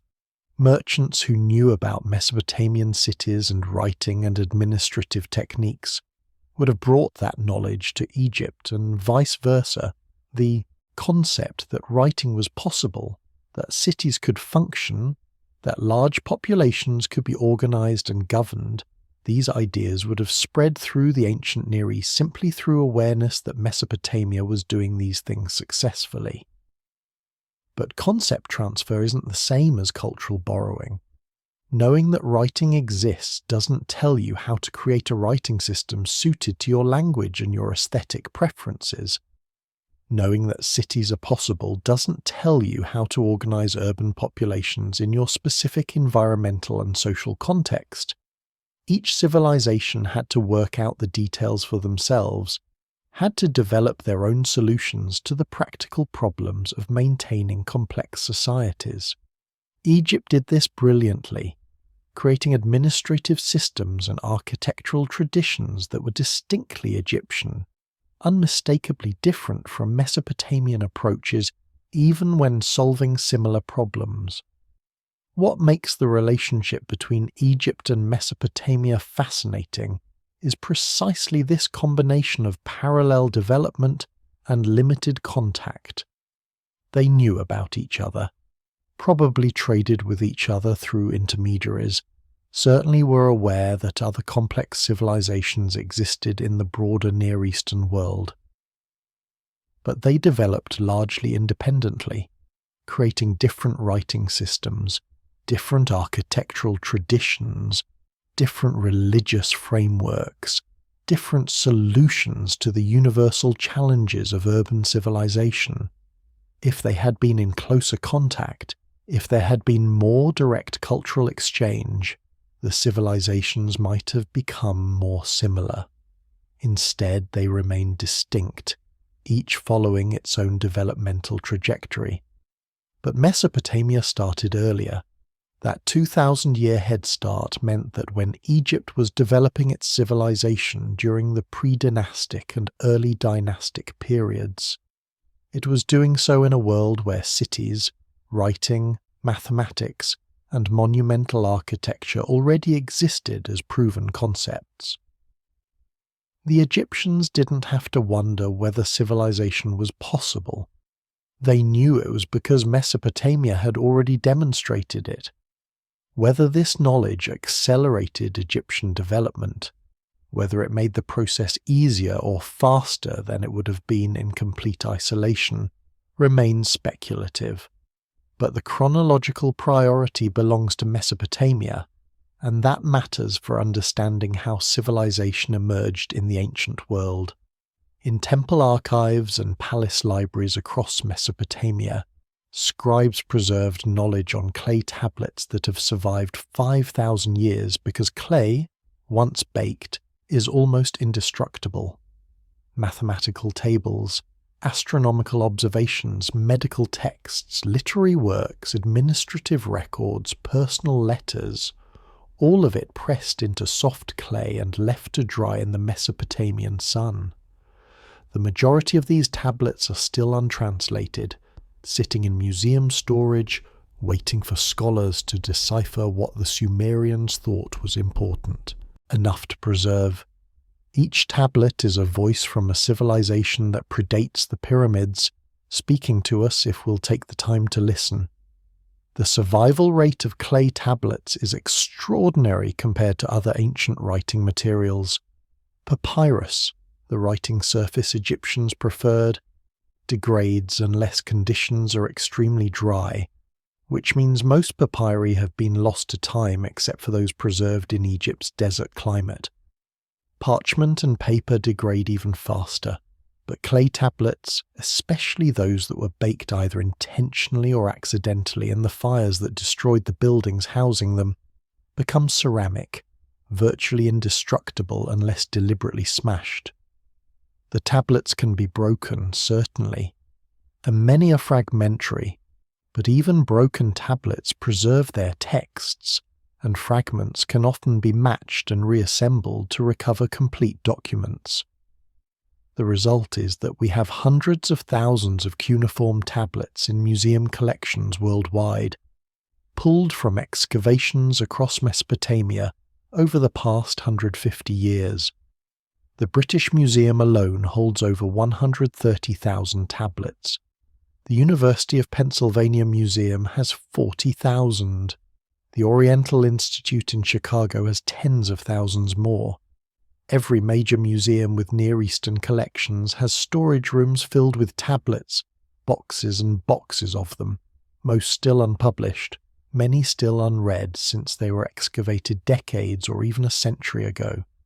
Each tablet contains information, knowledge that the ancient scribes considered important enough to preserve in permanent form, and collectively they represent a library of ancient thought that we've barely begun to explore. The contents vary enormously. Many tablets are administrative, recording economic transactions, temple offerings, commercial contracts, legal disputes. These seem mundane, but they're actually treasure troves of information about daily life in ancient Mesopotamia, about economic systems and social relationships, and the practical details of how cities functioned. Other tablets preserve literature, the Epic of Gilgamesh, the Epic of Atrahasis, the Descent of Inanna, hymns to various gods, wisdom literature, proverbs, and literary compositions that showcase the Sumerian and Akkadian languages at their most sophisticated. Mathematical tablets demonstrate calculation techniques and preserve tables that students memorize during scribal training. Astronomical tablets record planetary observations and eclipse predictions. Medical tablets describe symptoms and treatments, preserving ancient pharmaceutical knowledge. Personal letters survive on tablets, offering intimate glimpses into ancient lives. A merchant writing to his business partner about a delayed shipment. A son writing to his father asking for money. A wife complaining about her mother-in-law. These letters are poignant in their humanity, showing that people 5,000 years ago worried about the same things we worry about, dealt with the same family dramas, experienced the same frustrations with work and relationships. The clay preserved not just the official records of kings and temples, but also these personal moments, voices from the past speaking with immediacy across vast spans of time. The challenge is translation. Reading cuneiform requires years of training, learning not just the script but the languages it was used to write, primarily Sumerian and Akkadian but also Hittite, Elamite, Hurrian and others.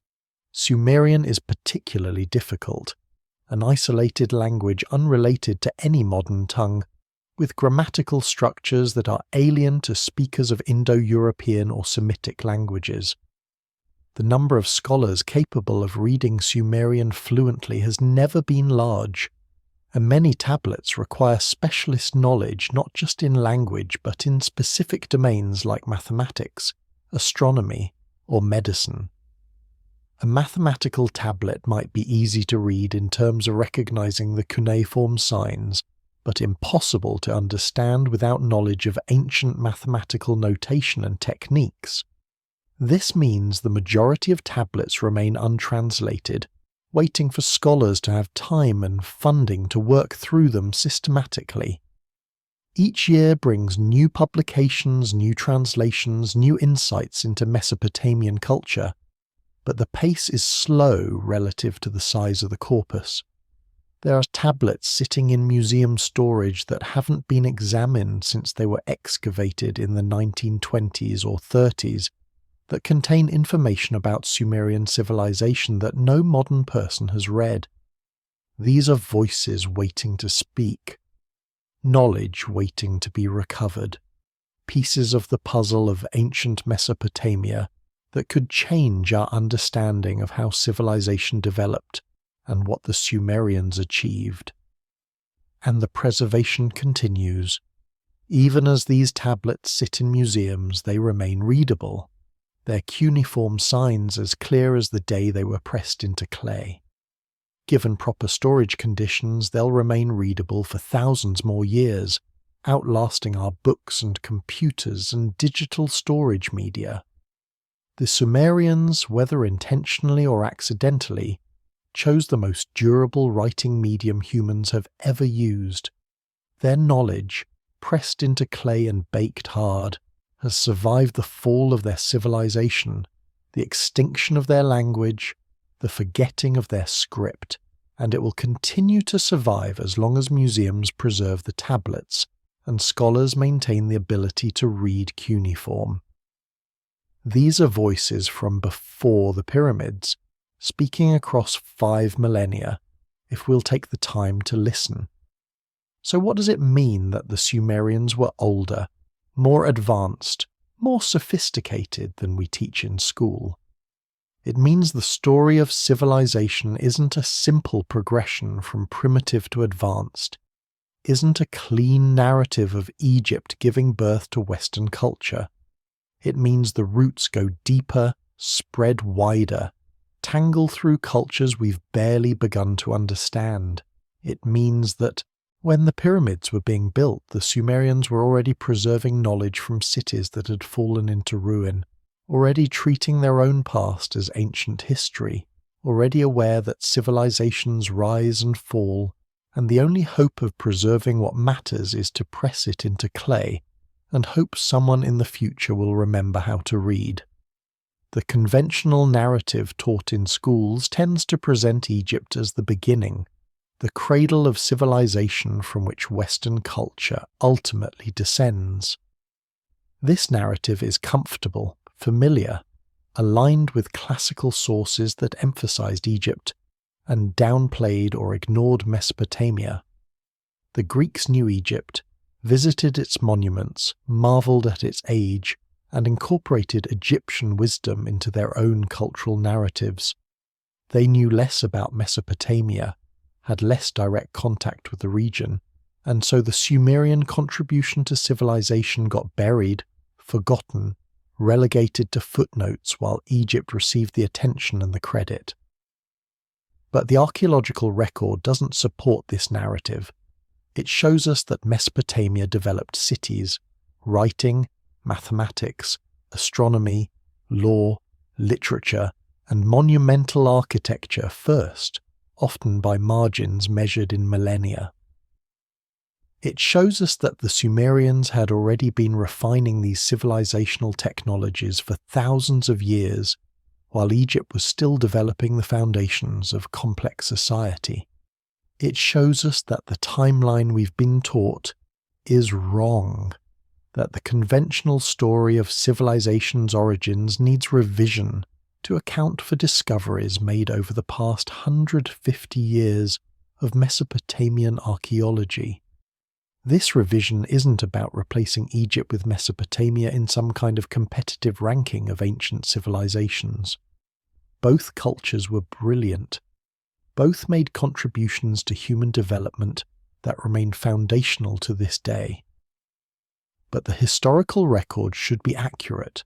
The timeline should reflect what actually happened, rather than what fits comfortably with inherited narratives about cultural origins. And what happened was that Mesopotamia came first, developed the template for civilization, and established the base technologies that Egypt and other cultures would later adopt, adapt, and perfect in their own ways. The depth of Sumerian civilization becomes almost vertiginous when you really contemplate it. When the third dynasty of Ur was flourishing around 2100 BCE, when Ur-Nammu was issuing his law code and building his ziggurat, the Sumerians were already preserving texts copied from sources that were 1,000 years old. They are maintaining temples built on foundations laid 2,000 years earlier. They were using astronomical observations compiled from records spanning centuries. They understood that their civilization was ancient, that they stood at the end of a long chain of cultural transmission, stretching back into a past that blurred into mythology and legend. The king list, with its antediluvian kings, wasn't just mythology. It was the Sumerians' attempt to grapple with their own antiquity, to explain to themselves how their civilization could be so old, how the cultural continuity could stretch back so far that the beginning was lost in mythic time. They knew they were ancient. They felt the weight of that antiquity, the responsibility of preserving knowledge from cities that had risen and fallen before their own time. The flood narrative served as an explanation for discontinuity, for the gaps in knowledge, for the sense that something had been lost that could never fully be recovered, and they preserved what they could. They copied ancient texts onto new tablets, so the knowledge wouldn't be lost when old tablets crumbled. They maintained temples on ancient foundations, rebuilding in the same sacred locations their ancestors had used. They taught scribes to read Sumerian even after Akkadian became the spoken language, preserving their linguistic heritage across cultural change. They understood, perhaps more clearly than any civilization before or since, that knowledge is fragile, that cultural memory can be lost, that the only defense against oblivion is to write everything down and hope that future generations will remember how to read it. We stand now at the receiving end of that hope. The Sumerians pressed their knowledge into clay 5,000 years ago, preserved it through the collapse of their civilization, through the forgetting of their language, through millennia of burial beneath the sands of Iraq, and now, slowly, painfully, through the work of archaeologists and linguists and historians, we're recovering that knowledge, reading what they wrote, understanding what they preserved. We're discovering that the story of civilization is older and more complex than we ever imagined, that the roots go back further than any classical source suggested, that the Sumerians were first and that their achievement was extraordinary. The pyramids still stand on the Giza Plateau, magnificent monuments to Egyptian ambition and skill. But beneath the earth of southern Iraq the tells still rise, artificial hills built from 5,000 years of continuous habitation, each layer representing another chapter in the story of human civilization. Somewhere in those tells, in tablets still waiting to be excavated or sitting untranslated in museum storage, are more pieces of the puzzle, more voices from the past speaking across millennia, more evidence of how extraordinary the Sumerians were and how much we owe to a civilization that flourished and fell thousands of years before our own history began. And so, as you drift towards sleep tonight, somewhere in the darkness between dream and history, consider those Sumerian scribes pressing warnings and wisdom into wet clay by lamplight 5,000 years ago, knowing they would never see the future they were trying to preserve. They wrote for us, for people they couldn't imagine, in languages we almost forgot how to read, trusting that someone, someday, would care enough to listen.